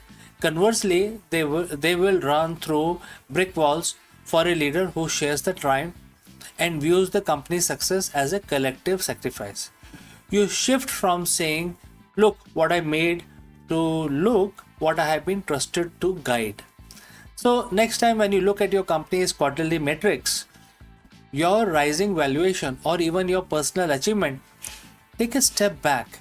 Remember the warning of Gita 9.24. Do not fall into the trap of thinking you are the ultimate master of the universe. Recognize the immense sacrifices of your employees, your customers, and the ecosystem supporting you. Dedicated your corporate efforts to cause higher than your own bank account or your personal ego. When you shift from being a self-proclaimed leader of your empire to the humble steward of your vision, you don't just avoid the ultimate CEO pitfall, you unlock a deeper level of clarity, resilience, and sustainable success that no market crash can ever take away from you. So, friends, thanks for joining live. Thanks for watching. If this ancient perspective on the modern business resonate with you, hit the like button, share this with your fellow leaders, and subscribe for more deep dives into timeless wisdom for the modern business world. Lead with humility, focus on the effort, and let go of the ego. So, friends, I will see you in the next video. Before I go, a word about our affiliate partner. Stop settling for a good enough video. If your built-in laptop camera looks like a grainy mess, it is time for an upgrade. Want to instantly level up your video presence? I like to present the Lenovo Performance FHD webcam. This is a game changer for your desktop setup. Technically, this is packed. It has a very sensitive RGB sensor, very crisp photographs it takes. Also comes with two microphones on board, which helps you to record very clear voice in stereophonic format. And these microphones are very sensitive. You can actually move away from the camera up to 2 meters, and these microphones will pick up your voice without any problem. This is a very strong piece. This is very sturdy. Comes with tripod ready. Comes with a very long leash, so it gives you a lot of flexibility to place the webcam wherever you want to keep in your studio. And also it has a swivel base, which is also very handy. So if you want to basically level up your game and you want to pick up this camera at a discount, please click on the link here or scan the QR code. Now let's get back to our video.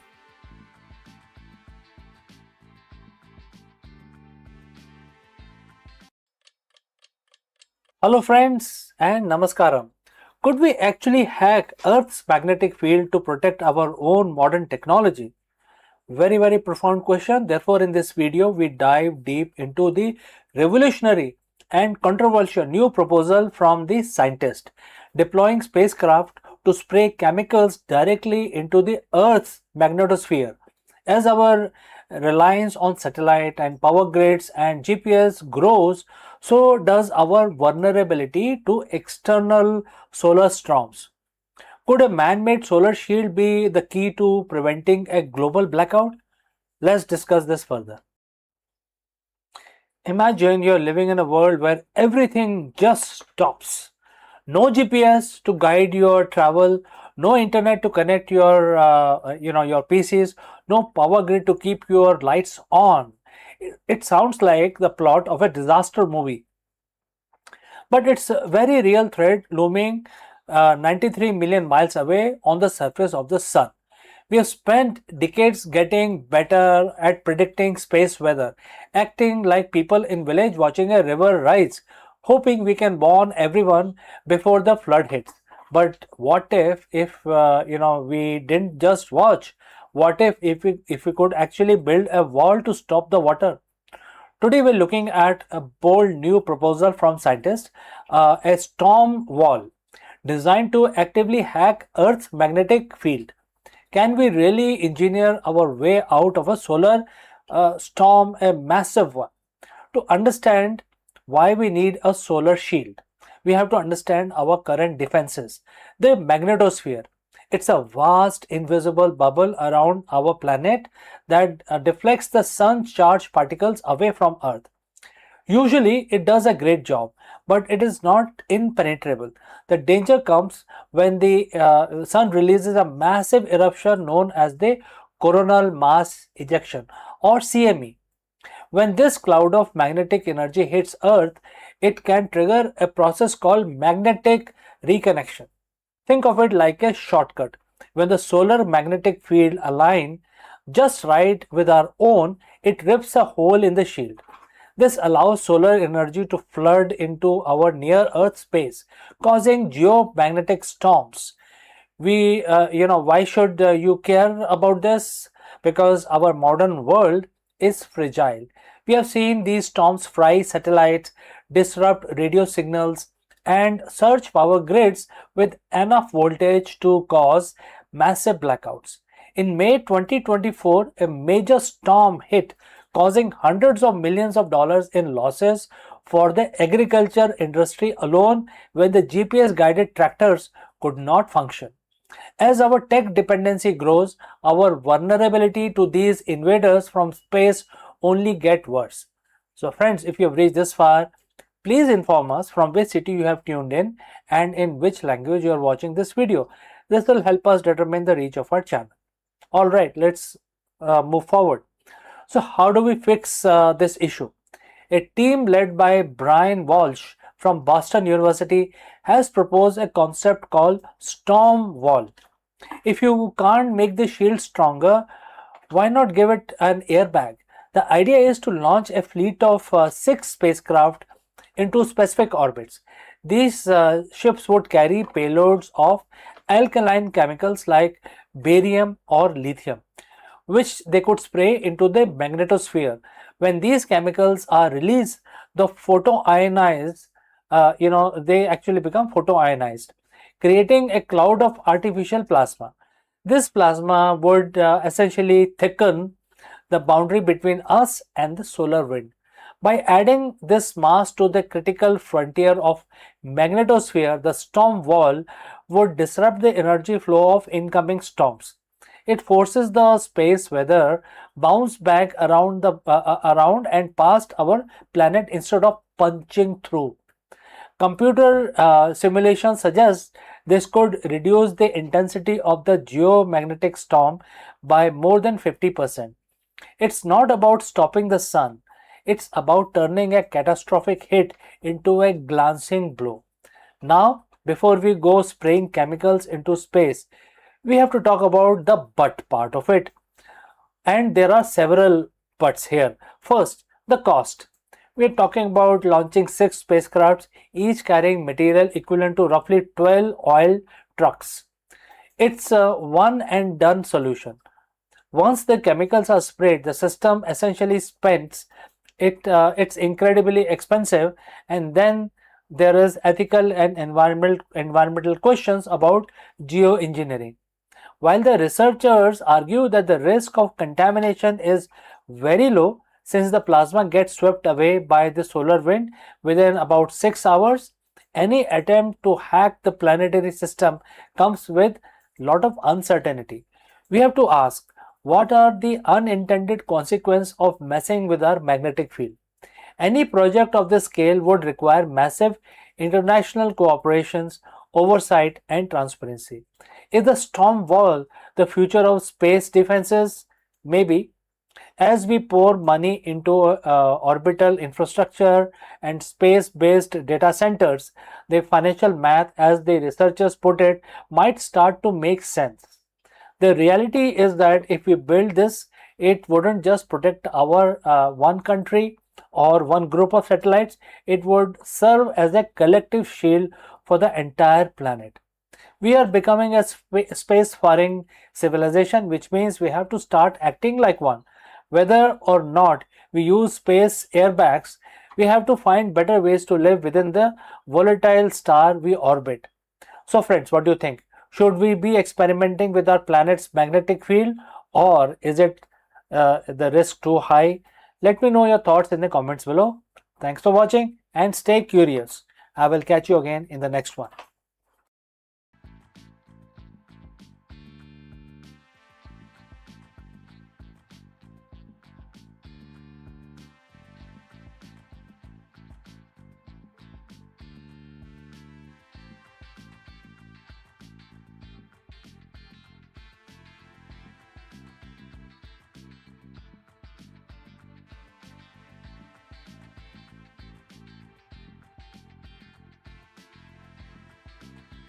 Hello friends and namaskaram. A different kind of space race for India is heating up. While Elon Musk Starlink has been navigating a maze of Indian regulatory clearances, Mr. Mukesh Ambani's Reliance Jio has just dropped a bombshell. Reliance is reportedly eyeing a multi-billion dollar entry into low Earth orbit (LEO), and that is a satellite market, if you don't know. And he is aiming to build a homegrown rival that could change the face of Indian internet forever. In this video, we break down the high-stake battle between the world's richest man and the India's biggest telecom partner. Let's go. Imagine a world where the most remote village in the Himalayas has the same internet speed as a penthouse in Mumbai. That world is coming. But it is not coming through cables, it is coming from the space. Welcome to the ultimate showdown of 2026, Reliance versus Starlink. This isn't just a business deal, it's a battle for India's digital sovereignty. For years, India has been the land of telecom wars. We saw 4G price plummet when Jio entered the market in 2016. But as of May 2026, terrestrial towers have hit a limit. While 99.6% of Indian districts have 5G coverage, there are still millions in shadow zones where fiber can't reach. And the price is definitely very big. A satellite communication market projected to reach 3.77 billion this year, growing at a staggering 16% CAGR. This is why Elon Musk and Mukesh Ambani are locking horns. One wants to bring this global network to India. The other wants to build a Desi constellation to protect India's interest. So friends, if you have reached this far, please inform us from which city you have tuned in and which language you are watching this video. This will help us determine the reach of our channel. Alright, let's proceed further. Let's talk about Elon Musk. Starlink is already a global powerhouse operating in over 100 countries. In India, Starlink has been chasing a launch since late 2022. So what's holding it up? As of today, May 6, 2026, Starlink is cleared for orbit but stuck in the tarmac. Although they have received a global mobile personal communication by satellite GMPCS license in June 2025, they are currently in security limbo. What are these hurdles? So first is the security hurdle. The Indian government has a very high standards. They require separate security clearance for every satellite gateway and localization of facilities for lawful interception. Next is the FDI logjam. Starlink's foreign direct investment proposal is still pending with the Department of Space. Third is the cost. While the Geo is known for being cheap, Starlink global hardware kit costs between $250 to $380, roughly about 21,000 to 31,000 rupees in Indian currency, with monthly fee potentially reaching 3,000 rupees.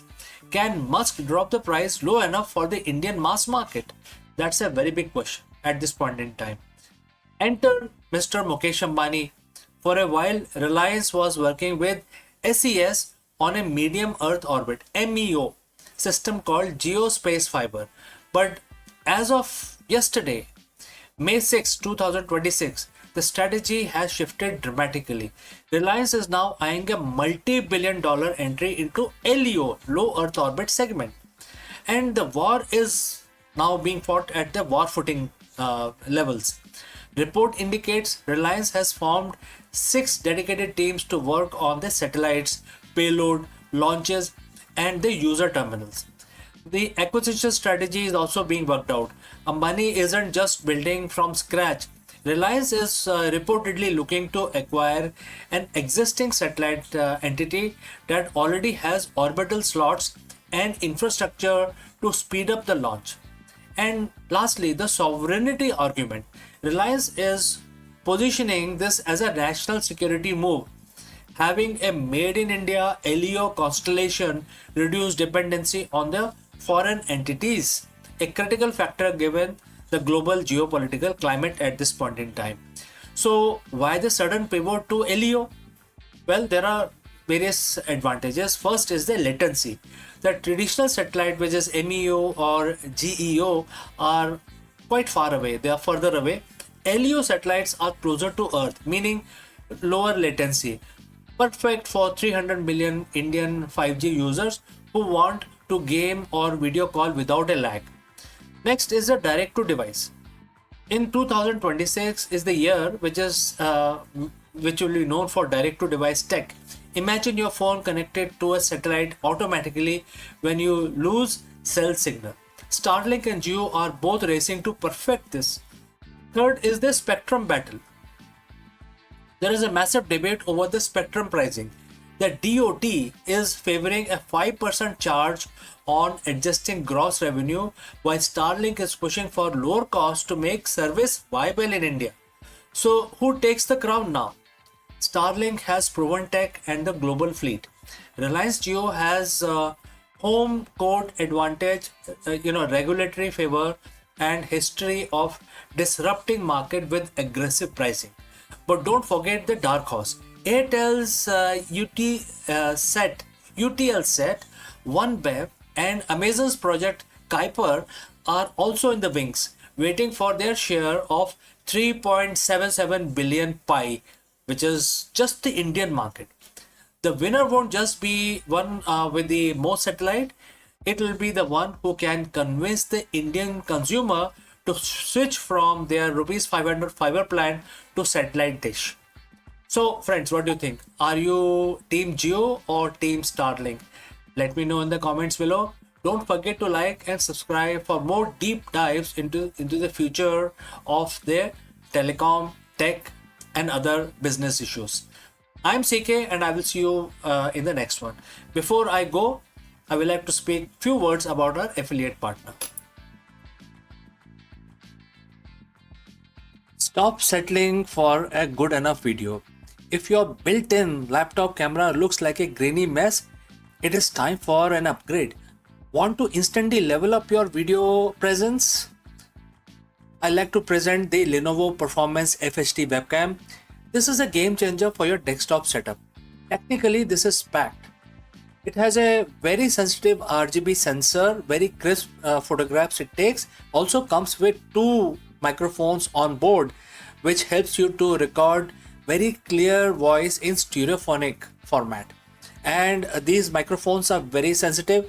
You can actually move away from the camera up to 2 meters and these microphones will pick up your voice without any problem. This is a very strong piece. This is very sturdy. Comes with tripod ready. Comes with a very long leash, so it gives you a lot of flexibility to place the webcam wherever you want to keep in your studio. And also it has a swivel base, which is also very handy. So if you want to basically level up your game and you want to pick up this camera at a discount, please click on the link here or scan the QR code. Now let's get back to our video.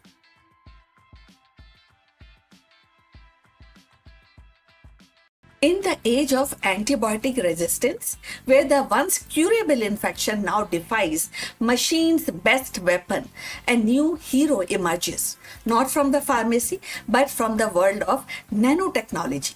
Imagine a sheet so thin it's only 1 atom thick, yet sharper than any blade nature has ever forged.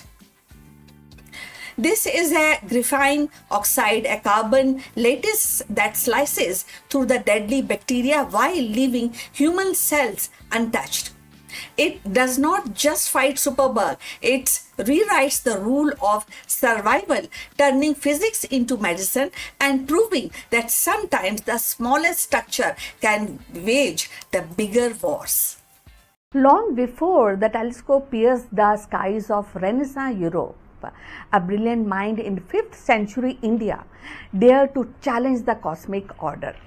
And Aryabhat, through his Aryabhatiya, that suggested that the earth itself was not a still center of the universe, but a rotating sphere and its motion explaining the dance of stars and the cosmos.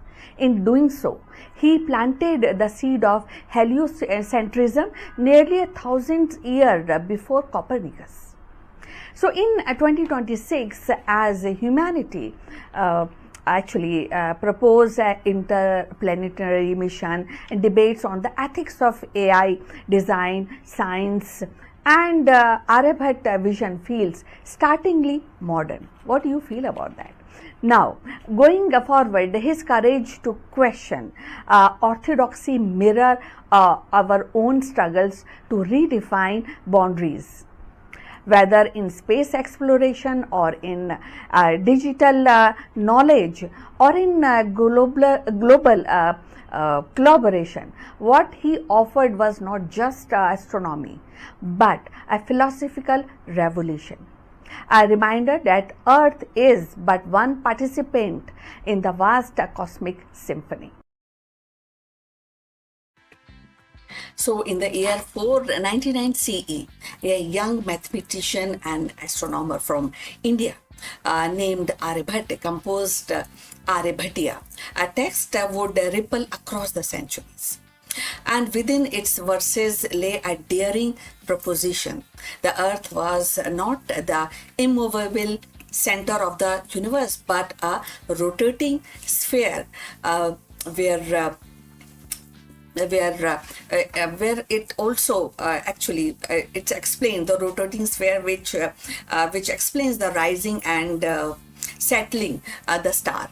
This insight subtle but yet it was really profound at that point of time, and it also hinted at a heliocentric order, placing the sun at the center of the planetary motion, and nearly thousands years before Copernicus formalized the idea in Renaissance Europe.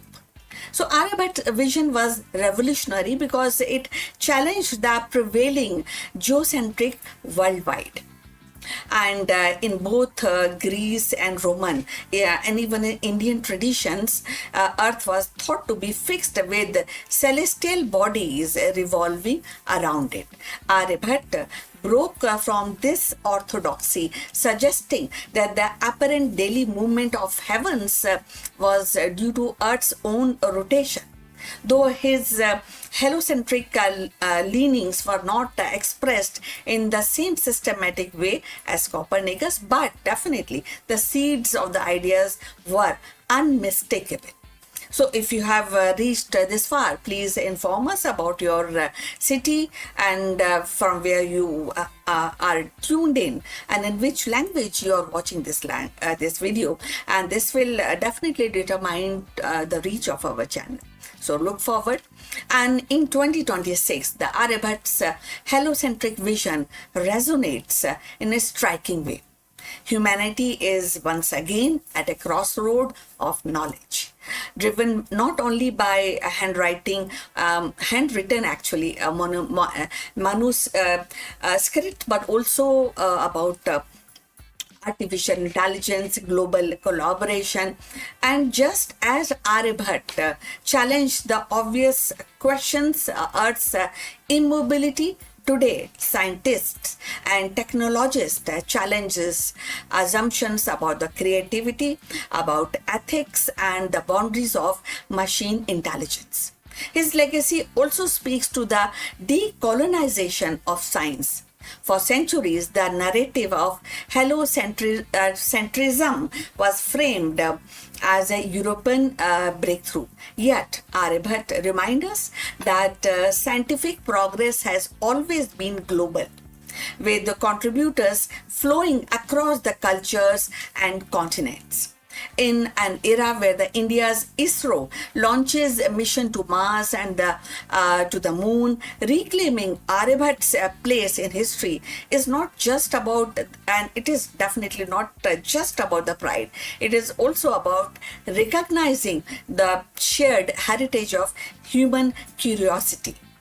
So Aryabhat's genius lay not only in his astronomical imagination, but in his mathematical rigor.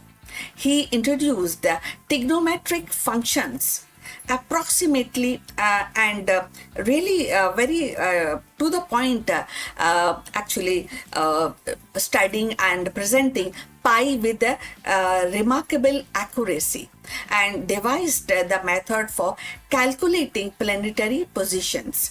His equation implied a solar-centric system where the planetary motion could be explained more elegantly than by Earth-centric models.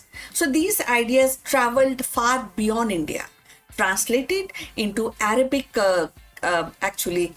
into Arabic language. It was taken by Arabs, and Aryabhat's work into an Islamic world.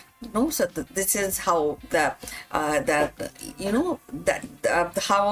these ideas generate a worldwide. So where the scholars they expanded upon his insights, and centuries later, fragments to its knowledge influenced by some of the fragments also influenced European thought and forming part of intellectual soil from which picked up by Copernicus heliocentric model that would grow later, and we know all this. All of us know about this. So Aryabhat's heliocentric model also feels the prophetic in the age of space exploration. So by placing Earth as one planet among many, he reframed humanity's place in the cosmos. Today, as astronaut prepares for Mars mission and telescopes peer into distinct galaxies, his insight remind us that Earth is not the center of existence, but a part of a vast interconnected universe. So in 2026, this perspective is more urgent than ever. So climate change, geopolitical tensions, and AI-driven transformation all demand a planetary consciousness and awareness that Earth is fragile, finite, and not the axis of all the things. Aryabhat's heliocentric courage became a metaphor for humanity and responsibility in the modern age. So Aryabhat's heliocentric leaning were not merely scientific hypotheses, they were act of intellectual bravery. To suggest that Earth itself was in motion and was also a challenging and challenging the deepest assumptions of his times. In 2026, as we grapple with the AI ethics, planetary colonization, the global collaboration, Aryabhat's example reminds us that the progress begins with questioning obvious. So his story is not just about astronomy, it is about courage to see things differently. And in that sense, Aryabhat's heliocentric revolution continues to orbit our imagination, urging us to look beyond the familiar and embrace the infinite. So we have come to the end of this video. Please like and subscribe our channel, and we look forward for your comment on this topic. But before we end this video, a few words from our affiliate partner. Stop settling for a good enough video.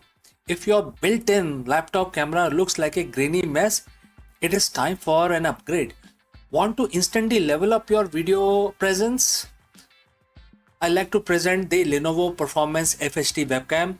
This is a game changer for your desktop setup. Technically, this is packed. It has a very sensitive RGB sensor, very crisp photographs it takes. Also comes with 2 microphones on board, which helps you to record very clear voice in stereophonic format. And these microphones are very sensitive. You can actually move away from the camera up to 2 meters, and these microphones will pick up your voice without any problem. This is a very strong piece. This is very sturdy. Comes with tripod ready. Comes with a very long leash, so it gives you a lot of flexibility to place the webcam wherever you want to keep in your studio. And also it has a swivel base, which is also very handy. So if you want to basically level up your game and you want to pick up this camera at a discount, please click on the link here or scan the QR code. Now let's get back to our video.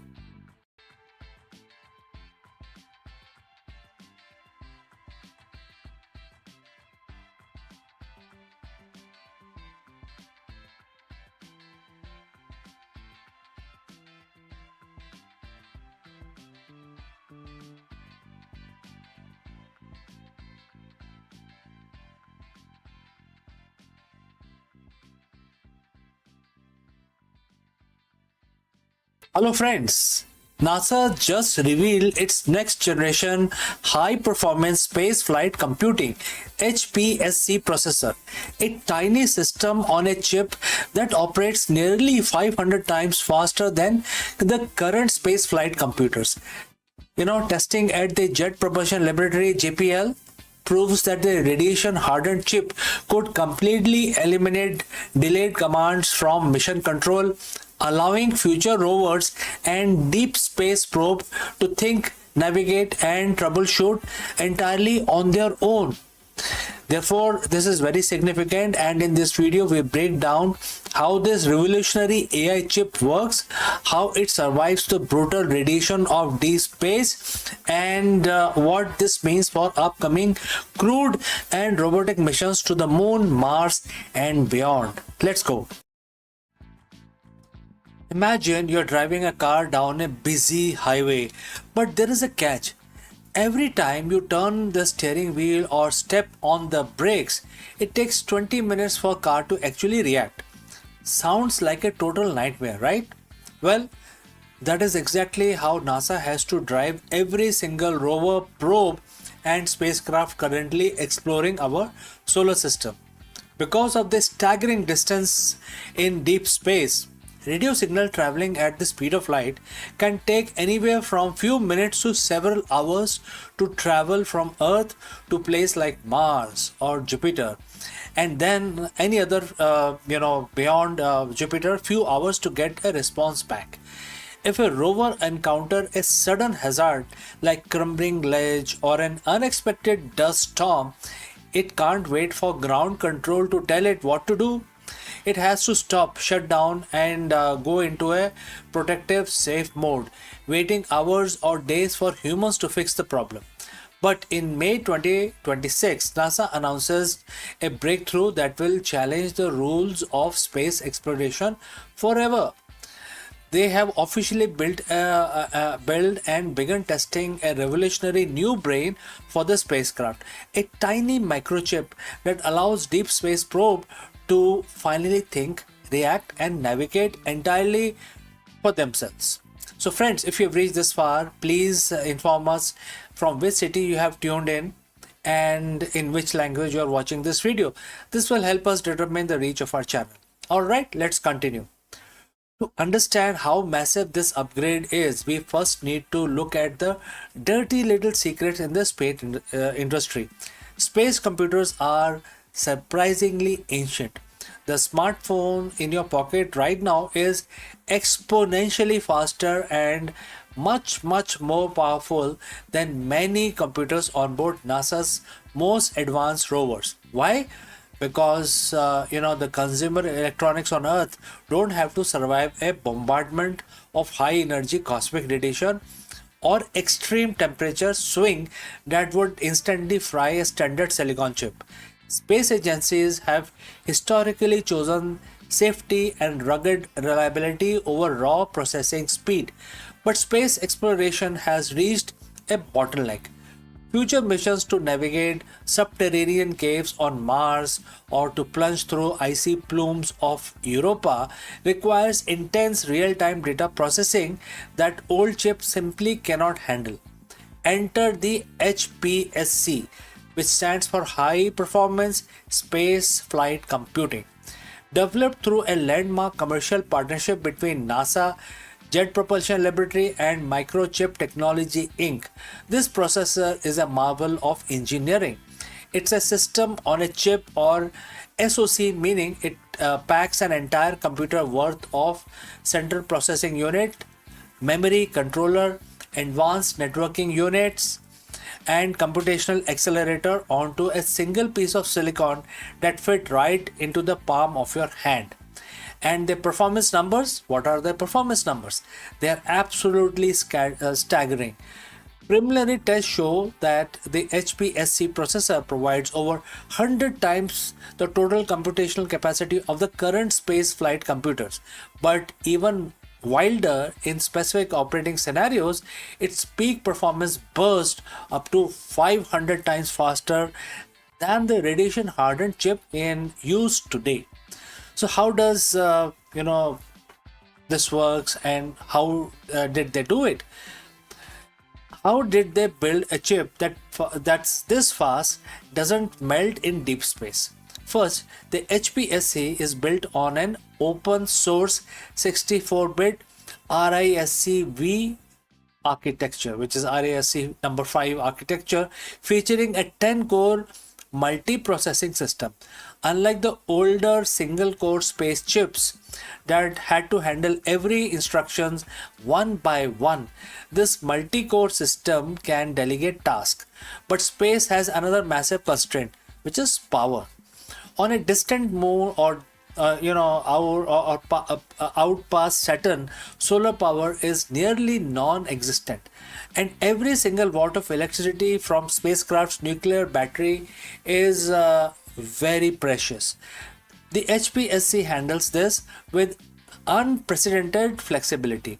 It features a dynamic granular power management architecture. If a spacecraft is just quietly coasting through deep space for a few months, operator can algo turn off the sections of the chip that aren't being used, dropping it into a ultra low power mode. But the second the spacecraft prepared to execute a complex high stake landing on a distant planet, the chip instantly powers up all its cores to process mountains of sensor data on the fly. Furthermore, it is designed from the ground up to be a fault tolerant and radiation hardened. High energy solar particles can randomly flip bits in computer's memory, causing critical code to crash. HPSC has built-in hardware level error handling and a full defense grade security suite.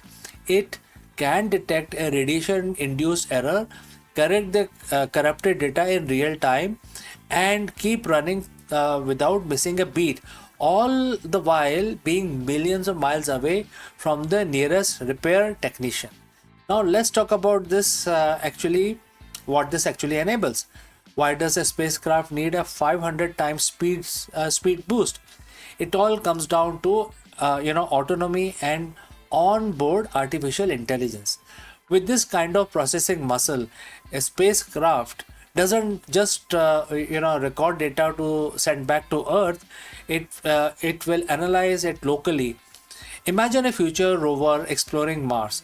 Instead of waiting for a human team on Earth to map out a safe 30-foot path of the day, HPSC powered rover can use an onboard camera to build a real-time 3D map of its surrounding, run advanced object classification algorithms, spot its own hazards, and safely drive miles a day completely on its own. Think about autonomous landing sequence. Landing on a body with an atmosphere or an unpredictable surface is often called the 7 minutes of terror. The spacecraft has to fire thrusters, deploy parachutes, and scan the ground for boulders, all in real time. HPSC allows integrated AI algorithms to process high fidelity sensors data instantly, making split second adjustment to land precisely on the target. This means this opens up a whole new class of missions. We can now confidently send intelligent vehicles into places where real time human control is literally impossible, like flying automated helicopters through alien atmospheres, traversing dark subterranean caves, or deploying autonomous submarines beneath the icy Jupiter's moon Europa to look for alien life. This isn't just theoretical science or any fiction anymore. Right now, this chip is a reality. It's being put through absolute rigor. At NASA's JPL in California, engineers are conducting rigorous functional test campaigns. They started, back in February, blasting the chip with extreme thermal shocks, violent vibrations to simulate rocket launches, and intense electromagnetic radiation. To kick off the test phase, the teams programmed a tiny symbolic message into the processor. Hello universe, a clever, grander nod to the classic hello world program every software engineer writes.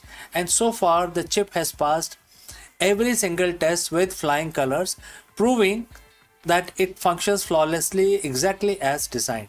But NASA and the microchip technology have an even broader vision. Because this architecture is highly flexible, it isn't going to stay confined to deep space. Microchip is planning to adapt the core technology of HPSC processor for high demand mission critical industries right here on Earth.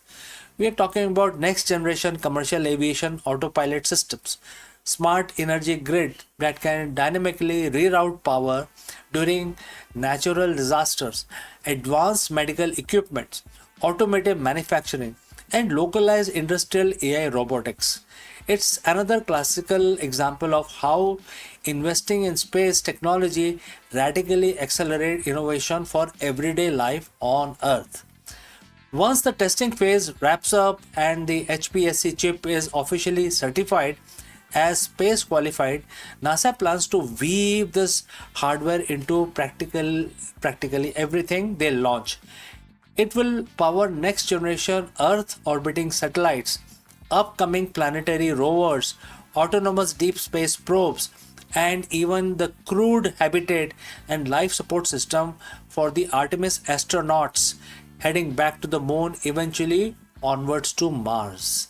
We are standing on a precipice of a new golden age of exploration, an era where humanity's robotic scouts aren't just remote controlled tools tethered to a sluggish radio wave, but independent, intelligent explorers capable of uncovering mysteries of the cosmos entirely on their own. So, friends, what do you think? Would you trust an AI powered spacecraft to safely land astronauts on Mars without human input? Let me know in the comments below. And if you enjoyed this deep dive into the future of space tech, don't forget to hit that like button, subscribe to the channel, and turn on all the notifications so you never miss another breakthrough that we bring to you. Thanks for watching, and I will see you very soon in the next video, my friends. Before I go, a word about our affiliate partner. Stop settling for a good enough video. If your built-in laptop camera looks like a grainy mess, it is time for an upgrade. Want to instantly level up your video presence? I like to present the Lenovo Performance FHD webcam. This is a game changer for your desktop setup. Technically, this is packed. It has a very sensitive RGB sensor, very crisp photographs it takes. Also comes with two microphones on board, which helps you to record very clear voice in stereophonic format. And these microphones are very sensitive. You can actually move away from the camera up to 2 meters, and these microphones will pick up your voice without any problem. This is a very strong piece. This is very sturdy. Comes with tripod ready. Comes with a very long leash, so it gives you a lot of flexibility to place the webcam wherever you want to keep in your studio. And also it has a swivel base, which is also very handy. So if you want to basically level up your game and you want to pick up this camera at a discount, please click on the link here or scan the QR code. Now let's get back to our video.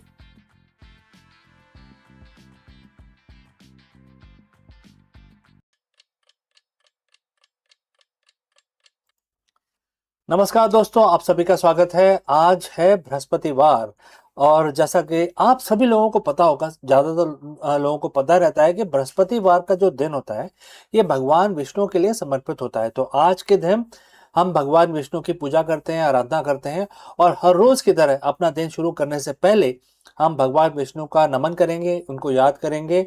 और आप जैसे जानते हैं कि हम हर मंत्र को 11 दफा करते हैं, तो आज भी हम एक बहुत ही आसान सा मंत्र भगवान विष्णु का जो मंत्र है वो 11 दफा हम रिसाइट करेंगे। और हम ये काउंटर यूज करेंगे, इसमें आप देख सकते हैं कि नंबर आ जाते हैं, तो ये काफी हमें सहायता मिलती है कि हम इसमें देख लेते हैं कि कितनी बार हुआ है। आप जैसा मर्जी चाहे वैसा कर सकते हैं, आप उंगलियों का यूज कर सकते हैं, आप माला का यूज कर सकते हैं, आपके जो आपको कंफर्टेबल लगे वैसा करें। तो चलिए हम अपनी पूजा प्रारंभ करते हैं। आप सब हमारे साथ जुड़ें और इस पूजा में पार्टिसिपेट करें। पहले तो हाथ जोड़ लेते हैं और भगवान विष्णु का नमन करते हैं। ओम नमो वासुदेवाय नमः। ओम नमो वासुदेवाय नमः। ओम नमो वासुदेवाय नमः। ओम नमो वासुदेवाय नमः। ओम नमो वासुदेवाय नमः। ओम नमो वासुदेवाय नमः। ओम नमो वासुदेवाय नमः। ओम नमो वासुदेवाय नमः। ओम नमो वासुदेवाय नमः। ओम नमो वासुदेवाय नमः। ओम नमो वासुदेवाय नमः। तो दोस्तों, हमारी पूजा आज की समाप्त होती है, तो हम इस वीडियो को बंद करते हैं, लेकिन जल्दी ही दूसरे वीडियो में मिलते हैं। तब तक आपका दिन मंगलमय हो, शुभ हो। नमस्कार।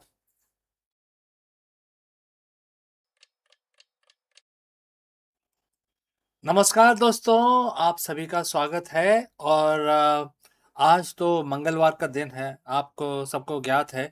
और आज तारीख क्या है? 16 तारीख है, 16 जून। तो सबको पता है मंगलवार का जो दिन है वो हनुमान जी के लिए समर्पित है।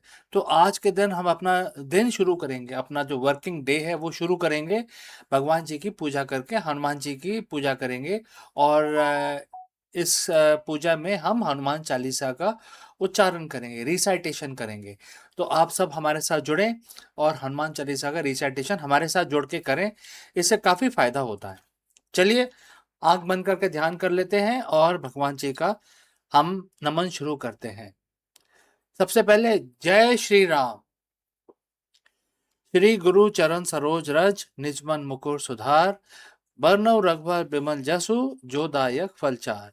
बुद्धिहीन तनु जानिके, सुमिरो पवन कुमार, बल बुद्धि विद्या देहु मोहे, हरहु क्लेश विकार। जय हनुमान ज्ञान गुण सागर, जय कपीस तेहु लोक उजागर। राम दूत अतुलित बल धामा, अंजनी पुत्र पवन सुत नामा। महावीर विक्रम बजरंगी, कुमति निवार सुमत के संगी। कंचन वरन विराज सुबेसा, कानन कुंडल कुंचित केसा। हाथ वज्र ओ ध्वजा विराजे, कांधे मूज जनेऊ साजे। शंकर सुवन केसरी नंदन, तेज प्रताप महाजगबंदन। विद्यावान गुणी अति चातुर, राम काज करवे को आतुर, प्रभु चरित्र सुनवे को रसिया, राम लखन सीता मन बसिया। सूक्ष्म रूप धरी सिंह दिखावा, विकट रूप धरी लंक जरावा, भीम रूप धरी असुर सहारे, रामचंद्र जी के काज संवारे। लाए सजीवन लखन जी आए, श्री रघुवीर हर्ष और लाए, रघुपत कीनी बहुत बड़ाई, तुम मम प्रिय भरत संभाई। सहस बदन तुमरो यश गावे, अस कहि श्रीपति कंठ लगावे, सनकादि ब्रह्मादि मुनीसा, नारद सारद सहित अहिसा। जम कुबेर दिक्पाल जहां थे, कवि कोविद कही सके कहां थे। तुम उपकार सुग्रीव वही कीना, राम मिलाए राजपद दीना। तुमरो मंत्र विभीषण माना, लंकेश्वर भय सब जग जाना। जुग सहस्त्र जोजन पर भानु, लियो ताहि मधुर फल जानु। प्रभु मुद्रिका मेल मुख माही, जल दिलांग गए अचरज नाही। दुर्गम काज जगत के जेते, सुगम अनुग्रह तुम्हरे तेते। राम दुआरे तुम रखवाले, होत न आज्ञा बिन पैसारे। सब सुख लहें तुम्हारी सरना, तुम रक्षक काहू को डरना। आपन तेज समारो आपे, तीनों लोग हाँकते कापे। भूत पिशाच निकट नहीं आवे, महावीर जब नाम सुनावे। नासे रोग हरे सब पीरा, जपत निरंतर हनुमत बीरा। संकट ते हनुमान छुड़ावे, मन क्रम वचन ध्यान जो लावे। सब पर राम तपस्वी राजा, तिनके काज सकल तुम साजा। और मनोरथ जो कोई लाए, सोई अमित जीवन फल पाए। चारों जुग प्रताप तुम्हारा, है प्रसिद्धि जगत उजियारा। साधु संत के तुम रखवाले, असुर निकंदन राम दुआरे। अस्थिति नौ निधि के दाता, असवर दीन जान की माता। राम रसायन तुमरे पासा, सदा रो रघुपति के दासा। तुमरे भजन राम को पावे, जन्म जन्म के दुख बिसरावे। अंत काल रघुबरपुर जाई, जहाँ जन हरि भक्त कहाई। और देवता चित न धरे, हनुमत से ही सब सुख करे। संकट कटे मिटे सब पीरा, जो सुमरे हनुमत बलबीरा। जय जय जय हनुमान गुसाई, कृपा करो गुरुदेव की नाई। जो सतपार पाठ कर कोई, छूटे ही बंदी महासुख होई। जो ये पढ़े हनुमान चालीसा, होय सिद्धि साखी गौरी सा। तुलसीदास सदा हरिचेरा, कीजे नाथ हृदय में डेरा। पवन तनय संकट हरन, मंगल मूरत रूप। राम लखन सीता सहित, हृदय बसो सुरभूप। जय श्री राम, जय श्री राम, जय श्री राम। तो दोस्तों, आज हमारी पूजा संपन्न हुई और हम अपना अब दिन शुरू करेंगे। इस वीडियो में आपसे विदा लेता हूं। आपका दिन शुभ रहे। नमस्कार। Before the robotic arms and AI entered the operation theater, a healer in ancient India was already reshaping the future of medicine. Sushruta, the legendary father of surgery, carved his legacy not with the medicines, but with wisdom, precision, and compassion. In Sushruta Samhita, he described rhinoplasty, cataract surgery, and anatomy with astonishing details. Centuries ahead of his time, and in today 2026, as medicine balance in innovation with ethics, his voice echoes across the millennia. Let's find out more about him.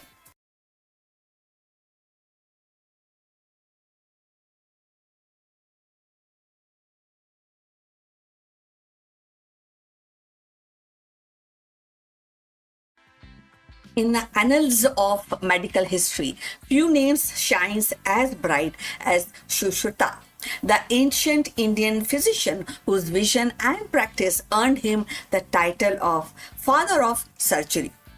So, living around the 6th century BCE in Kashi, the modern Varanasi, Sushruta was more than a healer. He was teacher, he was philosopher and innovator who believed medicine was a sacred duty rooted in compassion and discipline. His legacy, preserved in Sushruta Samhita, continues to resonate even in 2026 as the world seeks balance between cutting edge technology and holistic care. Sushruta Samhita is monumental text spanning 186 chapters covering surgery, anatomy, pharmacy and pediatrics, taxology and prevention medicines, Within its page, Sushita described surgical techniques that astonish modern readers also, like rhinoplasty using skin flaps, cataract surgeries by lens removal, and lithotomy for bladder stones and obesities, a procedure to save mothers, especially in critical conditions. He catalogs over 300 bones, 700 vessels, and a wide array of surgical instruments. So, demonstrating a mastery of anatomy that was centuries ahead of its time.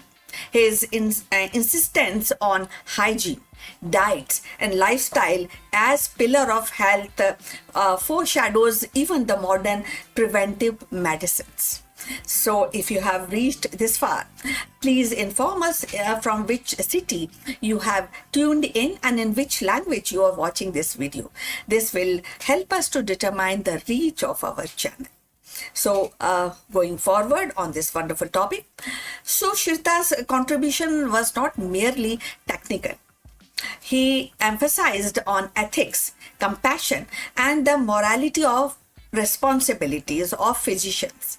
So in an age where the artificial intelligence and robotics are entering in operating rooms, his reminder that the healing is both science and art, and that feels especially both the things combination and the field definitely you will also agree is very urgent even in 2026. Technology may enhance precision, but the human touch, empathy, respect, and ethical judgment remains irreplaceable. In 2026, Sushita's relevance is striking. As reconstructive surgery advances, his pioneer in rhinoplasty techniques are recognized as a procedure to modern plastic surgery. As integrative medicines gains traction, his holistic approach, combining such surgery with Ayurveda, diets, and lifestyle, offers a model for sustainable healthcare. And as a global health system grapples with the pandemics, lifestyle diseases, and ethical dilemmas, his vision of medicines as moral duty provides timeless guidance. So, Sushita's life reminds us that innovation is not only about inventions but about foresight. He anticipated the need for structured surgical training, insisting that students practice on watermelon or animal carcasses before operating on human. As a principle, echoes even today's medical simulations. He saw the physician not as a technician, but as a custodian of life, entrusted with both skill and conscience. So in 2026, Sushita's voice echoes across millennia. His cave of knowledge, like that of Bat Cave of virus ecology, teaches vigilance and balance. He reminds us that the medicine must evolve and serve the humanity, and the healing is a dialogue between tradition and innovation. His contribution is not a relic of past, but a living lesson for the future.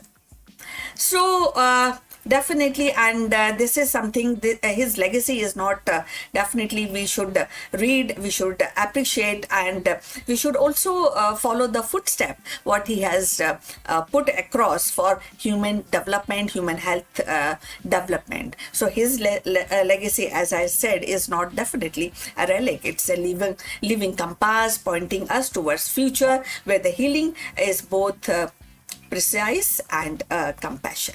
So we have come to end of this interesting topic. I will request you to like and subscribe our channel and look forward for your comments on this topic. See you in the next one. But before we end this live video, a few words about our affiliate partner. Stop settling for a good enough video. If your built-in laptop camera looks like a grainy mess, it is time for an upgrade. Want to instantly level up your video presence? I like to present the Lenovo Performance FHD webcam. This is a game changer for your desktop setup. Technically, this is packed. It has a very sensitive RGB sensor, very crisp photographs it takes. Also comes with two microphones on board, which helps you to record very clear voice in stereophonic format. And these microphones are very sensitive. You can actually move away from the camera up to 2 meters, and these microphones will pick up your voice without any problem. This is a very strong piece. This is very sturdy. Comes with tripod ready. Comes with a very long leash, so it gives you a lot of flexibility to place the webcam wherever you want to keep in your studio. And also it has a swivel base, which is also very handy. So if you want to basically level up your game and you want to pick up this camera at a discount, please click on the link here or scan the QR code. Now let's get back to our video.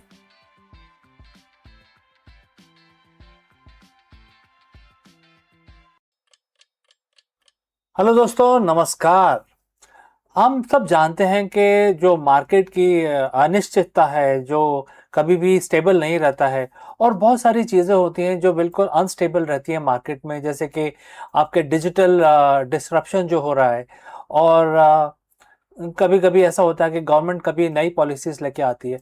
तो ऐसे बदलते हुए environment के अंदर एक महान CEO और एक अच्छा नेतृत्व वाला सीईओ में डिफरेंस क्या है? क्या ये सिर्फ स्ट्रेटजी है या लीडरशिप रेजिलियंस है?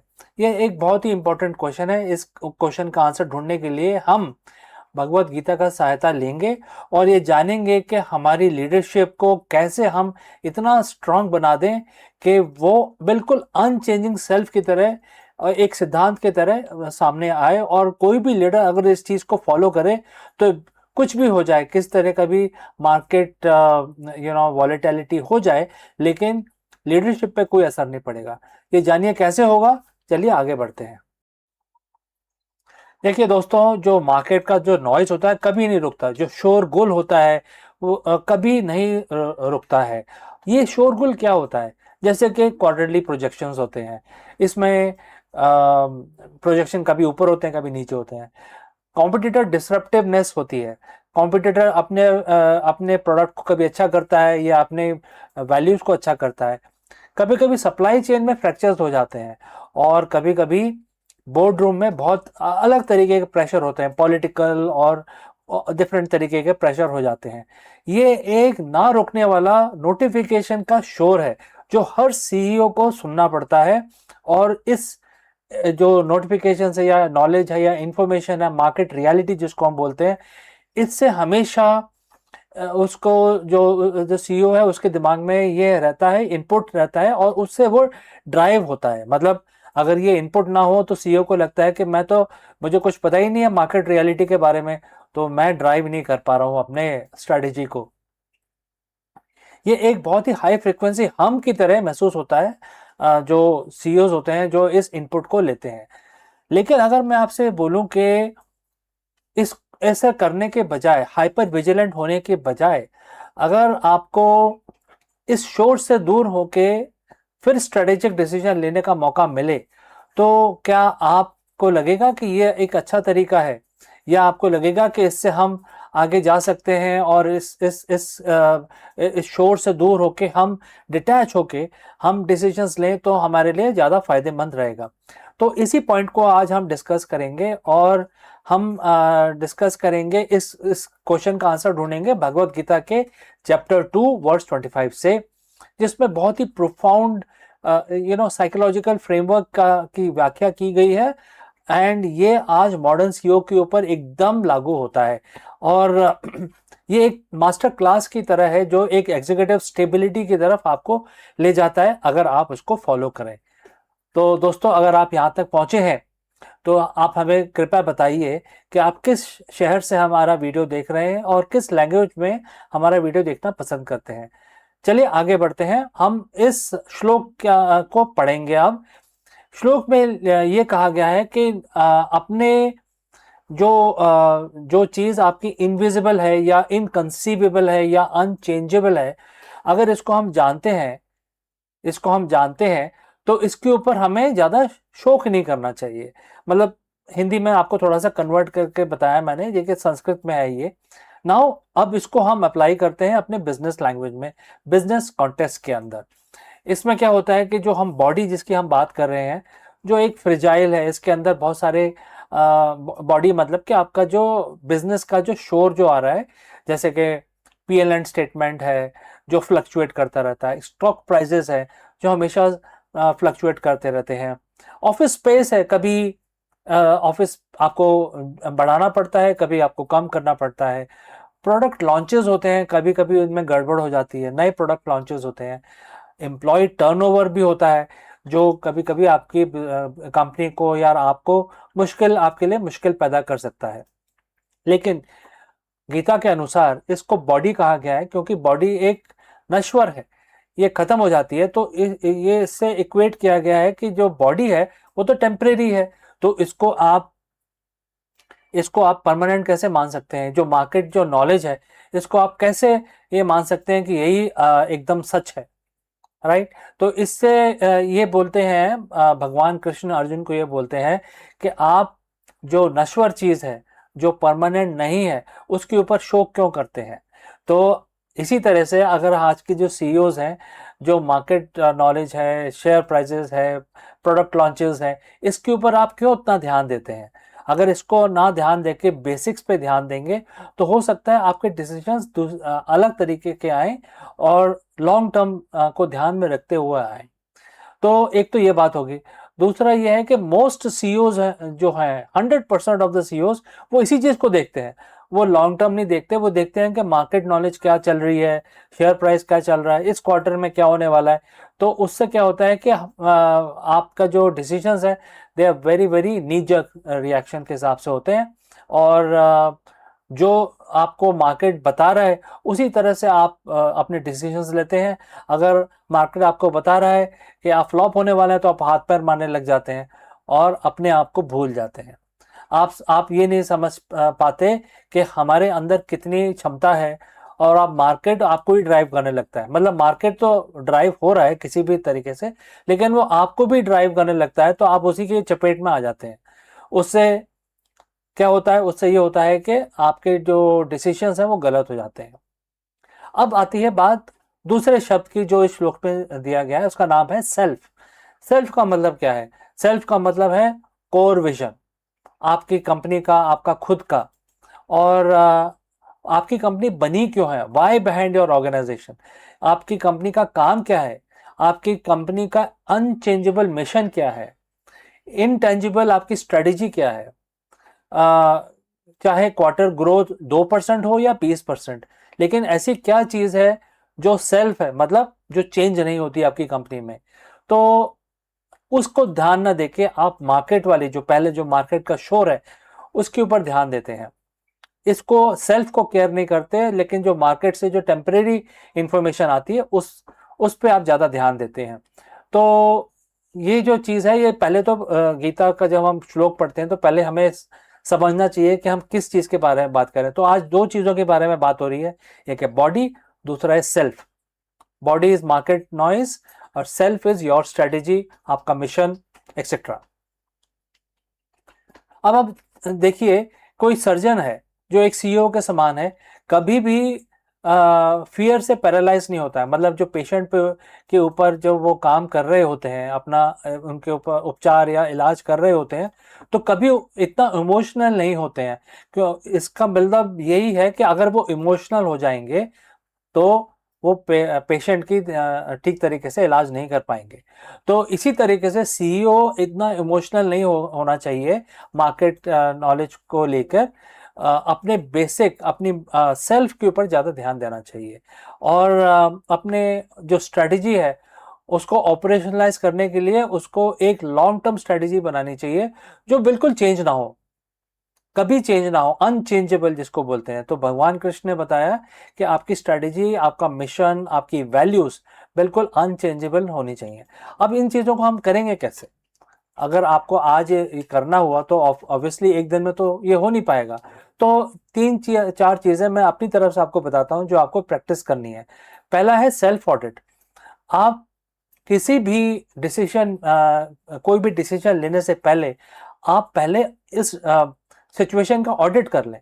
ऑडिट का मतलब ये है कि अगर मैं कोई डिसीजन लेने वाला हूँ या वाली हूँ तो ये देख लें कि मैं डिसीजन जो ले रहा हूँ लॉन्ग टर्म को ध्यान में रख के ले रहा हूँ, या मैं जो मार्केट का नॉइज़ है पैनिक होके फियर के अंदर आके मैं इसको ले रहा हूँ। तो ये ऑडिट करना बहुत ज़रूरी है। आपको 1 मिनट, 5 मिनट, आधा घंटा, 1 घंटा, जितना भी आपको टाइम लगे इस चीज़ का आप ऑडिट करें और देखें कि मैं शॉर्ट टर्म से इफेक्ट हो रहा हूँ क्या, या मैं लॉन्ग टर्म के को कंसिडर करते हुए इस पे काम कर रहा हूँ। नंबर 2 है प्रैक्टिस रेडिकल एक्सेप्टेंस। आपको ये एक्सेप्ट करना चाहिए कि जो अनचेंजेबल है मार्केट के अंदर वो कभी चेंज नहीं हो सकता, उसको कोई भी हिला नहीं सकता है। उसके उसको कोई भी आ जाए, कितना भी ताकतवर आ जाए, जो अनचेंजेबल चीज़ें हैं उसको आप उसको आप चेंज नहीं कर सकते। तो आपके पावर में ही नहीं है, आपके और किसी के भी पावर में नहीं है। तो पहले उन चीज़ों को आपको समझना चाहिए, क्योंकि अगर आपको उस चीज़ की नॉलेज होगी कि ऐसी कौन सी चीज़ है जो बदली नहीं जा सकती, तो फिर आपके डिसीजंस बिल्कुल अलग तरीके से आएंगे और रिएक्टिव नहीं होंगे, फियरफुल नहीं होंगे आपके डिसीजंस। तीसरा जो सबसे इंपॉर्टेंट पार्ट है वो है लीड फ्रॉम द कोर। जब आपके पहले 2 पॉइंट आपने अच्छी तरह कर लिया, आपने ऑडिट कर लिया और आपने ये समझ लिया कि मार्केट में कौन सी अनशेकेबल, अनचेंजेबल चीज़ें हैं, तो फिर आप लीड फ्रॉम द कोर अपने डिसीजंस जो होंगे अनशेकेबल सीईओज की तरह आप लेंगे, और फिर आपको किसी चीज़ की फिक्र नहीं रहेगी। आपके सारे डिसीजंस एकदम लॉन्ग टर्म बेसिस पे होंगे, जो आपके ग्रुप को, आपकी कंपनी को, आपको हमेशा पॉजिटिव डायरेक्शन में लेके जाएंगे, हमेशा रेवेन्यू ग्रोथ देंगे। कभी क्वार्टर ऊपर नीचे होगा उससे आपको फ़र्क ही नहीं पड़ता है। तो ये आपका हो जाता है, एक बुलेट प्रूफ मैनेजर आप बन जाते हैं, और आप बिल्कुल आपका जो नज़रिया है बात करने का, सोचने का, कंपनी को रन करने का बिल्कुल बदल जाता है। तो ये जो 2 लाइनें हैं इस श्लोक में, कितना पावरफुल श्लोक है देखिए। अगर आप इसको प्रैक्टिस करें तो आप अनशेकेबल सीईओ बन सकते हैं। तो दोस्तों, अगर आपके पास कोई क्वेश्चन है या आप और डिटेल में इसके बारे में जानना चाहते हैं, ज़रूर कमेंट करके बताएं, और ये भी बताएं कि आपकी कंपनी या आपका ग्रुप कोई क्राइसिस फेस कर रहा है, सो हम आपको उसमें हेल्प कर सकते हैं। गीता का जो ज्ञान है उसको यूज़ करके आपको हेल्प कर सकते हैं, how do you move forward. और आपको ये भी हेल्प कर सकते हैं कि टेम्परेरी क्या है, परमानेंट क्या है, इस चीज़ का आप आइडेंटिफिकेशन कर सकें। तो दोस्तों, थैंक यू फॉर वॉचिंग। मैं मिलता हूँ आपसे अगले वीडियो में जल्द ही। Lead well, and I will see you again in the next one. Every CEO knows the feeling. It is 2 p.m. and the market is dipping. A key executive just resigned and your board is asking for a pivot. In this moment, your heart rates climb and your mind starts to race. You feel the waver. Most leadership training tells you to look outward for a solution, analyzing the data, check the competition, pivot the strategy. But ancient wisdom suggests that the most effective leader don't look out, they look inwards. Today we are exploring a profound lesson from Bhagavad Gita, chapter 6, verse 21. It's a verse that defines the state of perfection for a yogi. But as we all see that the actual blueprint for the ultimate high pressure performance executive is very well defined in this particular verse. So friends, if you have reached this far, please inform from which city you have tuned in and in which language you are watching this video. This will help us determine the reach of our channel. Alright, let's proceed further. Let's look at the verse itself. It says, on attaining perfection, the yogi sees the soul through the purified mind and experience inner joy. In this joyous state of pure bliss or samadhi, which is beyond comprehension of the senses, he never wavers from the path. And the quote close. There are three key pillars here that applies directly to you as a leader. Number one is the purified mind. So in business, we call this clarity. Number two is beyond the senses. In business, we call this vision. And number three is the unwavering path. And in business, we call this execution. The word suggests that never wavering isn't a result of willpower or being tough. It's a result of a specific internal state called samadhi. The word state, with seeing through purified mind, what does a dirty or a cluttered mind look like for a CEO? It's a mind filled with noise, fear of failure, the egos, and need for validation. Also, distraction of the short-term gains. All the distraction that you may get because of the short-term gains.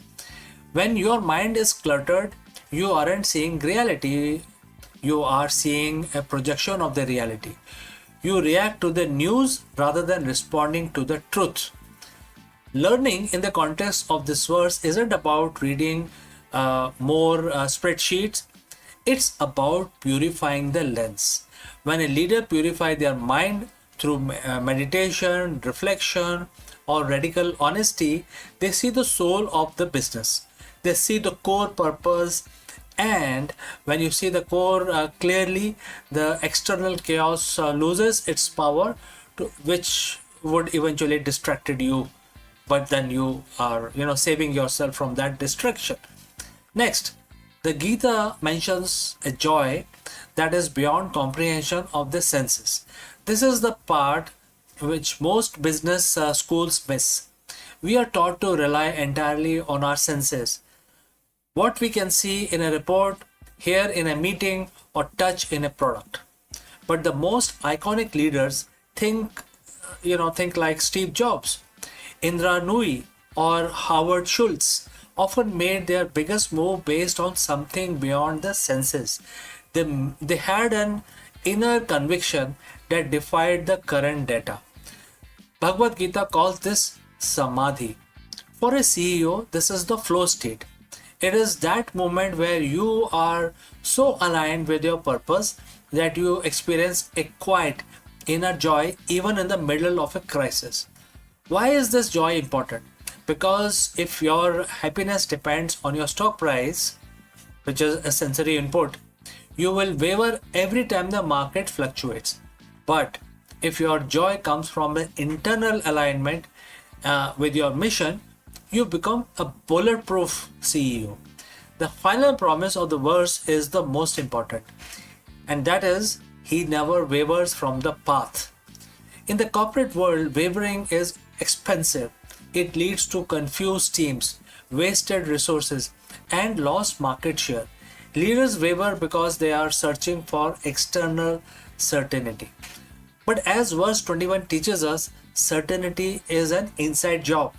When you have experienced that inner joy and pure bliss of clarity, you no longer need the world to tell you that you are right? You stay the course because you know the course.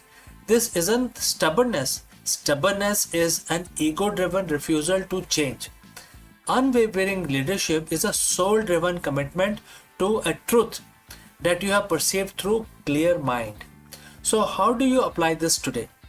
You don't need to move to Himalayas to find that state. You find it in the micro moments of your day. Before your next meeting, take 2 minutes to purify the lens.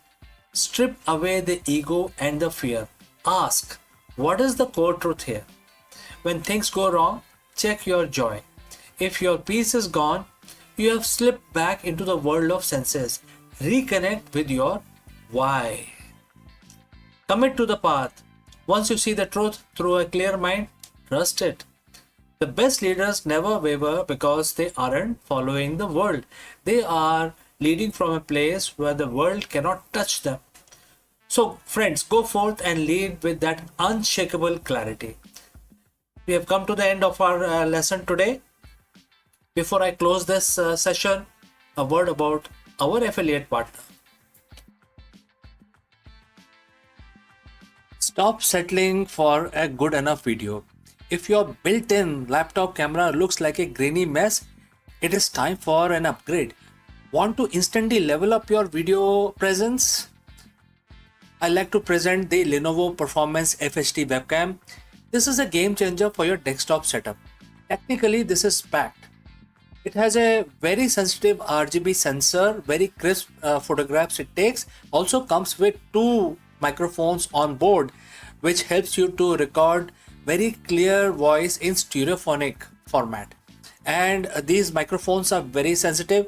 You can actually move away from the camera up to 2 meters and these microphones will pick up your voice without any problem. This is a very strong piece. This is very sturdy. Comes with tripod ready. Comes with a very long leash, so it gives you a lot of flexibility to place the webcam wherever you want to keep in your studio. And also it has a swivel base, which is also very handy. So if you want to basically level up your game and you want to pick up this camera at a discount, please click on the link here or scan the QR code. Now let's get back to our video. Hello friends, welcome to Executive Learning Session. In today's high pressure corporate world, CEOs are often obsessed with the quarterly reports. But what if focusing less on the result actually would lead to better performance? That's a very big and profound question. Therefore, today in this video, we break down the profound leadership wisdom of Bhagavad Gita. And we will also explore how it serves as a blueprint for the modern mindful executives. We explore the concept of Karma Yogi, a leader who performs their duty with intense focus and excellence without becoming slave to the result. So therefore, friends, stick around with this thought and let's explore this further. Picture this. It's 11 p.m. on a Sunday and you're starting working at a spreadsheet. You have got a quarterly board meeting in 48 hours. The numbers aren't where they need to be and your heart is racing. Your sleep is now non-existent and your identity, your very worth as a leader is tied entirely to the bottom right cell of the screen, right? This happens to everybody, isn't it? Well, we have been taught that the greatest leader you must be result driven. We must obsess over KPIs, exit strategies, and stock prices. But here is a paradox. The more tightly you grip the result, the more likely you are, likely to choke the process that creates it. Today, I want to share a piece of wisdom that is 7,000 years old, yet feels like it was written for this morning market volatility. It's from the Bhagavad Gita, chapter 6, first verse of chapter 6. It is a verse that redefines what it means to be a yogi and by extension what it means to be a leader. So friends, if you have reached this far, please inform us from which city you have tuned in and in which language you are watching this video. This will help us determine the reach of our channel. Let's proceed further. So now let's look at the verse. Quote starts. A true yogi or a true renunciant is the one who performs his duty renouncing attachment to result and not one who abandons work or the sacrificial fire. Quote close. Now, when we hear the word yogi or renunciant, we think of someone sitting on a mountain far away from emails and supply chain issues. But Bhagwan Krishna says something radical here. He says the true yogi is not the one who quits. It's the one who stopped doing the work. It's also not that. In business context, Krishna is saying you don't have to quit your job to find peace. You don't have to stop being ambitious. The sacrificial fire for CEO is the office, the factory, and the boardroom. The distinction isn't whether you work, it's how you relate to outcome of what works, etc. So what is the result paradox? So when we attach to the result, we operate from a place of fear. Fear of failure, fear of loss, fear of looking bad. When the brain is in the fear mode, the prefrontal cortex, the part of your brain responsible for high level strategy and innovation, shuts down. Attachment creates tunnel vision. You become so focused on the win that you miss the ethical red flags or the innovative pivot that could have saved your company. Attachment creates fragility. If your happiness depends on the green KPI, a red KPI will shatter your confidence completely. So, Gita suggests a better way. Perform your karma, your karma, the duty at hand. Imagine the professional athlete. If a golfer is thinking about a trophy while they are, mid swing, they will miss the shot. To win the trophy, they must forget the trophy exists and focus entirely on the mechanics of the swing. That is leading without attachment. The verse mentioned not abandoning their sacrificial fire. In ancient times, this was the literal fire of ritual. Today, for a leader, it is the energy of the action. Leading without attachment does not mean leading without excellence. In fact, it requires more excellence. When you aren't worried about how the result will make you look, you are free to be. There are several things you are free to be. First is bold, because you aren't afraid of the fallout. Second is the present, because you aren't living in the future quarter. And third is the objective, because you see the data for what it is, not what you want it to be. A true CEO, which is yogi, performs their duty because it is the right thing to do, not because it means something to, earn your bonus, etc. They treat their company as a sacrifice, a contribution to the world. So, how do we actually do this? How do we walk into the board meeting tomorrow and lead without the attachment?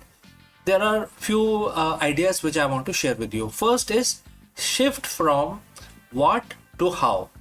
Instead of asking, will they reach the target? Ask, are we executing this with the highest level of integrity and skill? If the process is perfect, the result is inevitable, and it's the inevitable byproduct. Second, the 5-minute detailer. Before a high stake pitch, take 5 minutes to remind yourself, I have a right to work, but not to the fruits. Tell yourself that your value as a human being is independent of this deal. Watch how much more charismatic and calm you would become before you get into the meeting. Now, the third idea is reward effort, not just outcome. So, as a leader, stop only celebrating the wins. Start celebrating the karma as well. The disciplined, high quality effort, even when it doesn't lead to a win, this builds a culture of psychological safety. So, Bhagavad Gita isn't asking you to be less ambitious. In fact, it is asking you to be freer. So, when you stop being a slave to the result, you become master of your actions. You will become unshakable executive. You will still show up and you still, the light of fire, and you still do the work, but you do it with a smile, knowing that while you cannot control the wind, you can always control how you set your sail. So, friends, what do you think? Thank you for your time. Thank you for joining live. Let's go back to the fire and do the work. And if you have any questions, please feel free to send it across. Before I wind up this session, a word about our affiliate partner. Stop settling for a good enough video. If your built-in laptop camera looks like a grainy mess, it is time for an upgrade. Want to instantly level up your video presence? I like to present the Lenovo Performance FHD webcam. This is a game changer for your desktop setup. Technically, this is packed. It has a very sensitive RGB sensor, very crisp photographs it takes. Also comes with 2 microphones on board, which helps you to record very clear voice in stereophonic format. and these microphones are very sensitive. You can actually move away from the camera up to 2 meters, and these microphones will pick up your voice without any problem. This is a very strong piece. This is very sturdy. Comes with tripod ready. Comes with a very long leash, so it gives you a lot of flexibility to place the webcam wherever you want to keep in your studio. And also it has a swivel base, which is also very handy. So if you want to basically level up your game and you want to pick up this camera at a discount, please click on the link here or scan the QR code. Now let's get back to our video. Hello friends. All of us sometimes get this feeling that our technical expertise or our hustle hold us back from our true potential for the true leadership. Everybody gets this kind of a feeling. Therefore, we dive deep into the most powerful leadership secrets from Bhagavad Gita. In a verse where Lord Krishna, Bhagwan Krishna tells Arjun, "O Arjun, be a yogi." But what does this mean for a modern CEO or an entrepreneur to be a yogi? Today, we are going to break down why the yogi, the leader with disciplined equanimity, consistently outperform the three most common type of executive. Let's go.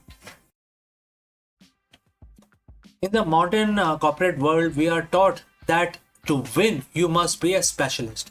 You must be the smartest person in the room, the hardest worker in the office, or the most disciplined follower of the playbook. We obsess over KPIs, data points, and 80-hour work week. But have you ever noticed that even the most brilliant specialists eventually hit a ceiling? They burn out. They get blindsided by market shifts. They lose their team. Why? Because they are missing what ancient wisdom calls the unfair advantage. Over 7,000 years ago, on a battlefield far removed from the modern glass-walled boardrooms, a guide named Bhagwan Krishna gave a piece of advice to a leader in crisis. That advice is found in Bhagavad Gita, chapter 6, verse 46, and it says, quote starts, "The yogi is superior to the ascetic.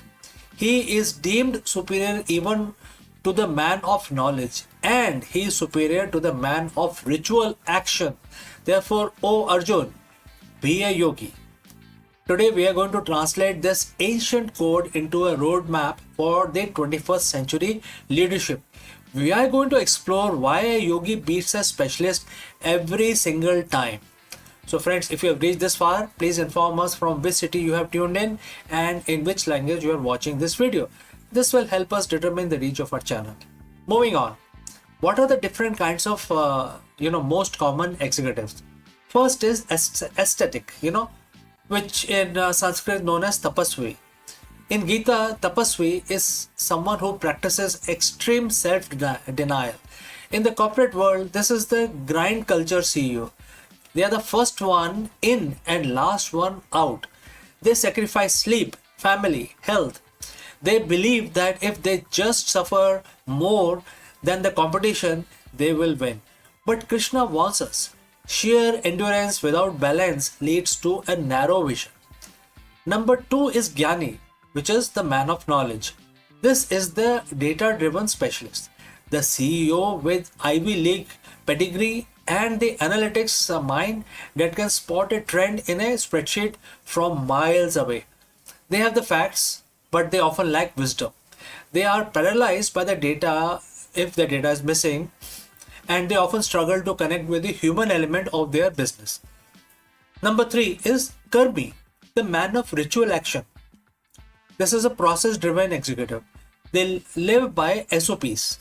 They believe that if the ritual of the business, which is the meeting, the reports, different kinds of pyramids, bell curve, if they are followed perfectly, success is guaranteed.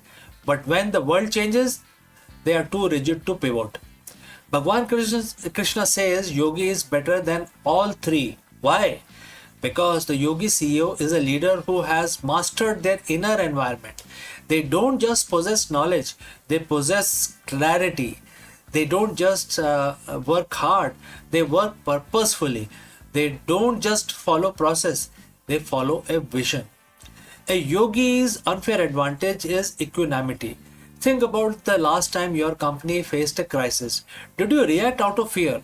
Did you make desperate move based on a dip in the stock prices? A yogi CEO operates from the neutral center. They are not swayed by the high of massive profit or low of the market crash. While everyone else is reacting, the yogi is responding. This isn't about being passive, it's about being so internally grounded that your decision making becomes clinical, fast, and remarkably accurate. That is the definition of the competitive edge. There are several things we can actually discuss around this, but I want to be brief. And therefore, the first advice I want to give you is the cognitive flexibility. The specialist is a hammer, and to them, every problem looks like a nail. But a yogi isn't attached to one way of thinking because they aren't defined by their expertise. They can see the whole board, they can integrate the hard work of aesthetic and the data of Gyani and the process of Karmi without being enslaved by any of them. Second is the emotional intelligence. The yogi understand that a business is just a collection of human beings. By mastering their own minds, they naturally become master of empathy. They can read the room, they can inspire a team during a pivot because they aren't projecting their own anxiety onto other subordinates. Third, sustainable high performance. The ascetic CEO eventually burns out. The yogi CEO understands the rhythm of action and reset.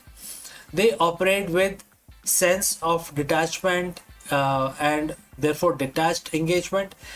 They care deeply about results, but they aren't consumed by them. This detachment actually allows them to perform better because they aren't choked by the fear of failure. So, how do we become a yogi CEO? Very big question, right? Let's start. It starts with realization that your most important business tool isn't your laptop, your network, or your bank account. It is your own mind. As verse 46 concludes, it says, therefore be a yogi, O Arjun. Very, it's like a proverb. Be a yogi, O Arjun. Such few words, but very profound meaning. This is a call to action for every leader. Don't just be a worker. Don't just be an expert. Don't just be a bureaucrat. Cultivate the discipline of the mind. Practice the equanimity that allows you to see through the noise of the market. Lead from a place of stillness, and you will find the impossible problems starting to solve themselves. The specialist sees the obstacle. The yogi sees the path. Which one will you be?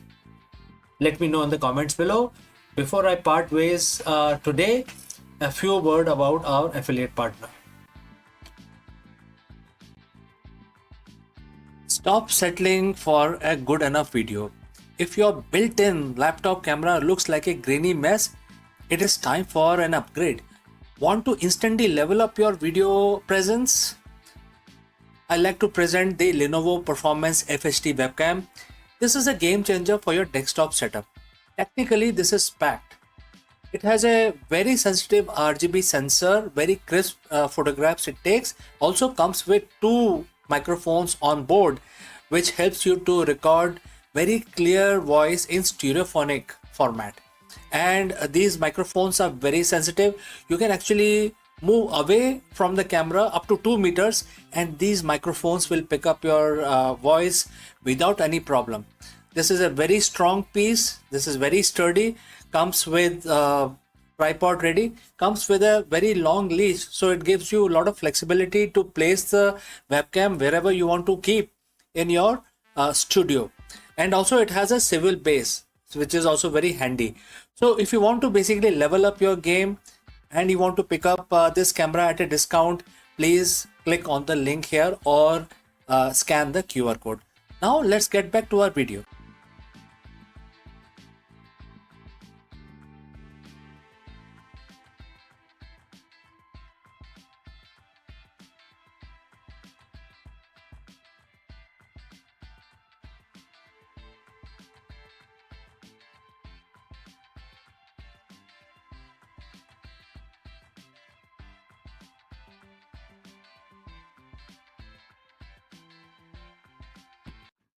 Ever wondered why you possesses a specific personality trait, strength, and struggles that defines you? In this video, we dive into the profound wisdom as guided by Bhagavad Gita. There are several shlok, but we will actually examine one of the shlok which unveils the source code of human existence, explaining that every quality we see in humanity, from intelligence, knowledge, and courage to fear, sorrow, and even infamy, originates from a single divine source. By exploring this ancient perspective, you will gain a new understanding of the nature of the universe and your place within the grand designs. We break down the complex list of qualities mentioned in the verse and discuss how realizing their origin can help you cultivate inner peace, equanimity, and self-awareness in your daily life. Let's go. Have you ever looked in the mirror and wondered, why am I this way? Why do you feel intense joy one day and profound sorrow the very next day? Why do you have the courage to face a challenge yet feel paralyzed by a sudden, irrational fear? We often think our personality is just a random collection of habits and experience.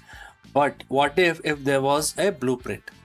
What if the entire spectrum of human experience, the light and the shadow, the brilliance and the failures, wasn't just you, but a reflection of the very nature of the universe?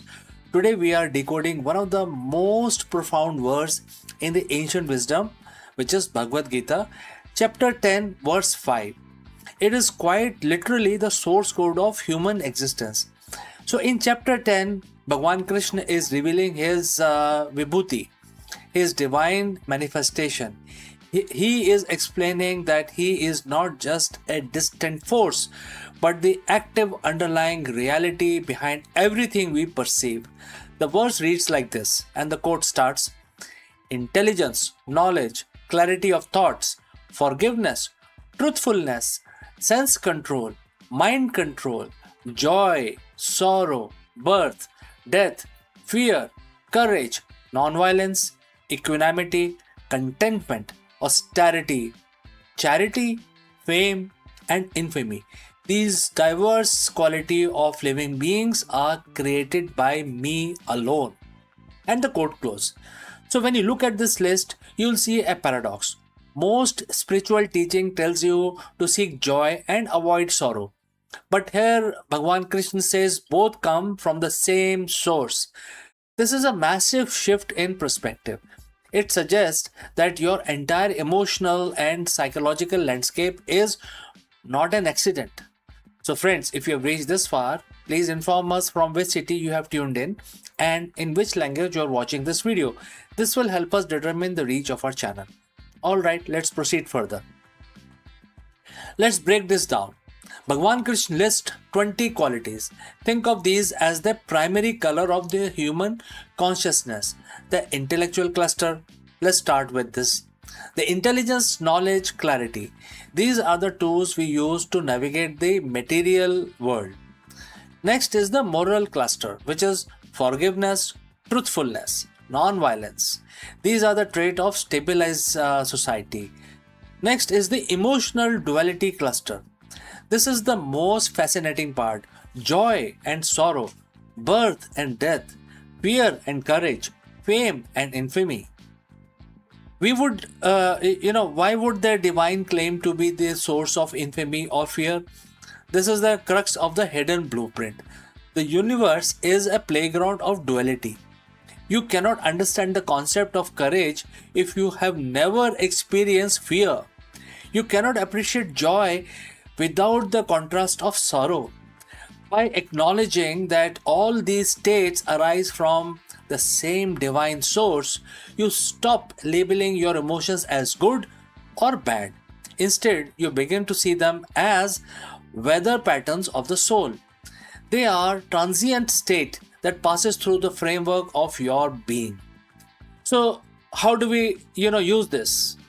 If you are having a bad day, if you are feeling sorrow, fear, or lack of contentment, Don't panic. According to this verse, those feelings are not wrong. They are part of the spectrum of the human experience, and that is allowed to exist as well. The secret is to move from being the experiencer to the observer. When you realize that your intelligence and your fear both come from the same ultimate source, you create a gap. In that gap, you find peace. You stop fighting your own mind.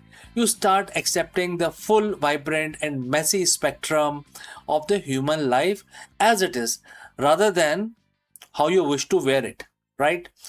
Now, this is the ultimate form of mind control, not suppressing the emotion, but recognizing its source. You're not just your thoughts, and you're not just your emotions. You are the canvas upon which these 20 qualities are painted. Understanding this blueprint changes how you interact with the world. You become more forgiving because you understand that everyone else is also playing out these same qualities.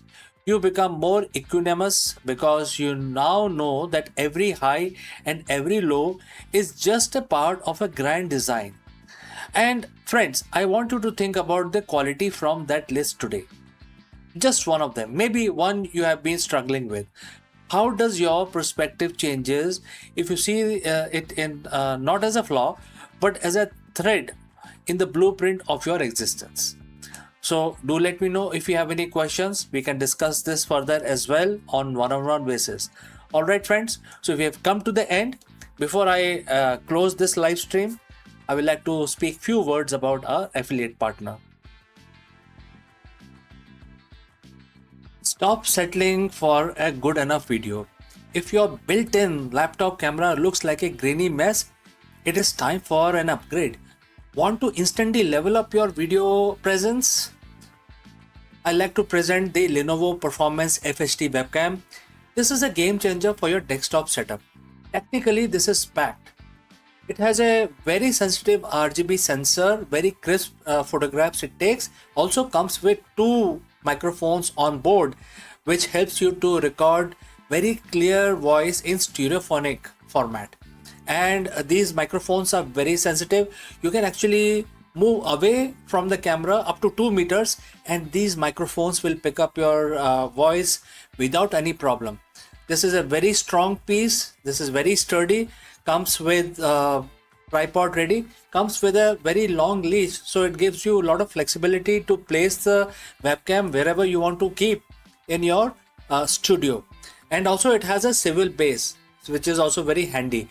So if you want to basically level up your game and you want to pick up this camera at a discount, please click on the link here or scan the QR code.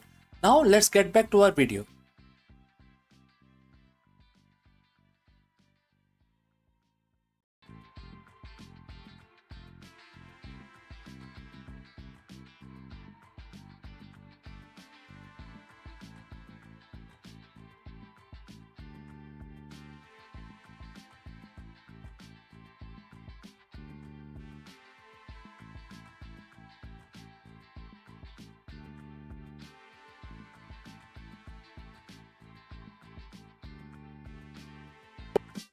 Is India finally ready to break its dependence on the expensive energy import? In order to answer this very profound question, we will actually discuss about a massive move towards Atmanirbhar Bharat. The Union Cabinet has officially greenlit a huge project which is worth 37,500 crore, and this project includes coal gasification scheme. This ambitious project aims to transform India's vast coal reserves into cleaner synthetic gas, chemicals, and fuels, potentially saving the economy billions in import bills. Let us discuss this further. India is at the crossroads. We are one of the world's fastest growing economies, but there has been a massive hole in our pocket. Every year we spend billions, literally trillions of rupees to import energy. We were talking about LNG, urea, methanol, etc. But what if I told you that the solution isn't coming from overseas? It's already here, buried right under our feet. On May 13th, 2026, Union Cabinet chaired by Prime Minister Narendra Modi dropped a bombshell, a 37,500 crore incentive scheme for coal gasification. This isn't just a subsidy, it's a high stake bet to turn our black gold into clean usable gas. Is this the masterstroke that finally end our reliance on foreign fuels? Or is it a $1 billion gamble on a controversial technology? Today we are going to break down the 37,500 crore deal, which is about coal gasification. All right. So friends, if you have reached this far, please inform us from which city you have tuned in and in which language you are watching this video. This will help us determine the reach of our channel. Now, let's continue. Let's look at the numbers. India hold one of the world's largest gold reserves, roughly 401 billion tons. Yet, we are the world's biggest importers of energy. We import over 50% of our liquefied natural gas. We import nearly 90% of methanol and ammonia. We are 100% dependent on import for that today. This makes us vulnerable. When global prices spikes because of a war in the Middle East or supply chain issue in Europe, India pays the price at the petrol pump and at the grocery stores. The government message is very clear. We have the coal. Why are we buying the gas? To understand the bet, you have to understand the tech. The coal gasification is not burning coal. It is traditional power plant. You burn coal to create heat. In gasification, you heat coal in a controlled low oxygen environment with steam. Instead of smoke, this chemical reaction creates something called syngas, which is short of synthetic gas, a mixture of hydrogen and carbon monoxide. Why is syngas better? Because it is versatile.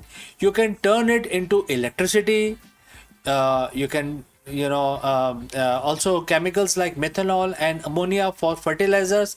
Synthetic natural gas, can replace LNG. Hydrogen for the future of clean transport. So what does this new scheme actually do? The government is putting its money where its mouth is. This 37,500 crore fund is designed to de-risk these massive projects. And here is a deal. The government will provide financial incentive to up to 20% of the cost of the plant and machinery. It is capped at 5,000 crore for a single project to ensure no one company hawks the whole fund. And what is the goal here? To gasify 100 million tons of coal by 2030. The government expects this scheme to trigger a massive rupees 2.5 to rupees 3 lakh crore in total investment from the private and public sector. Companies like Coal India, BHEL and GAIL are already lining up. This isn't just about energy, it's about food security and forex saving. Think about urea. India's agriculture depends on the urea. Urea requires ammonia, which we currently import.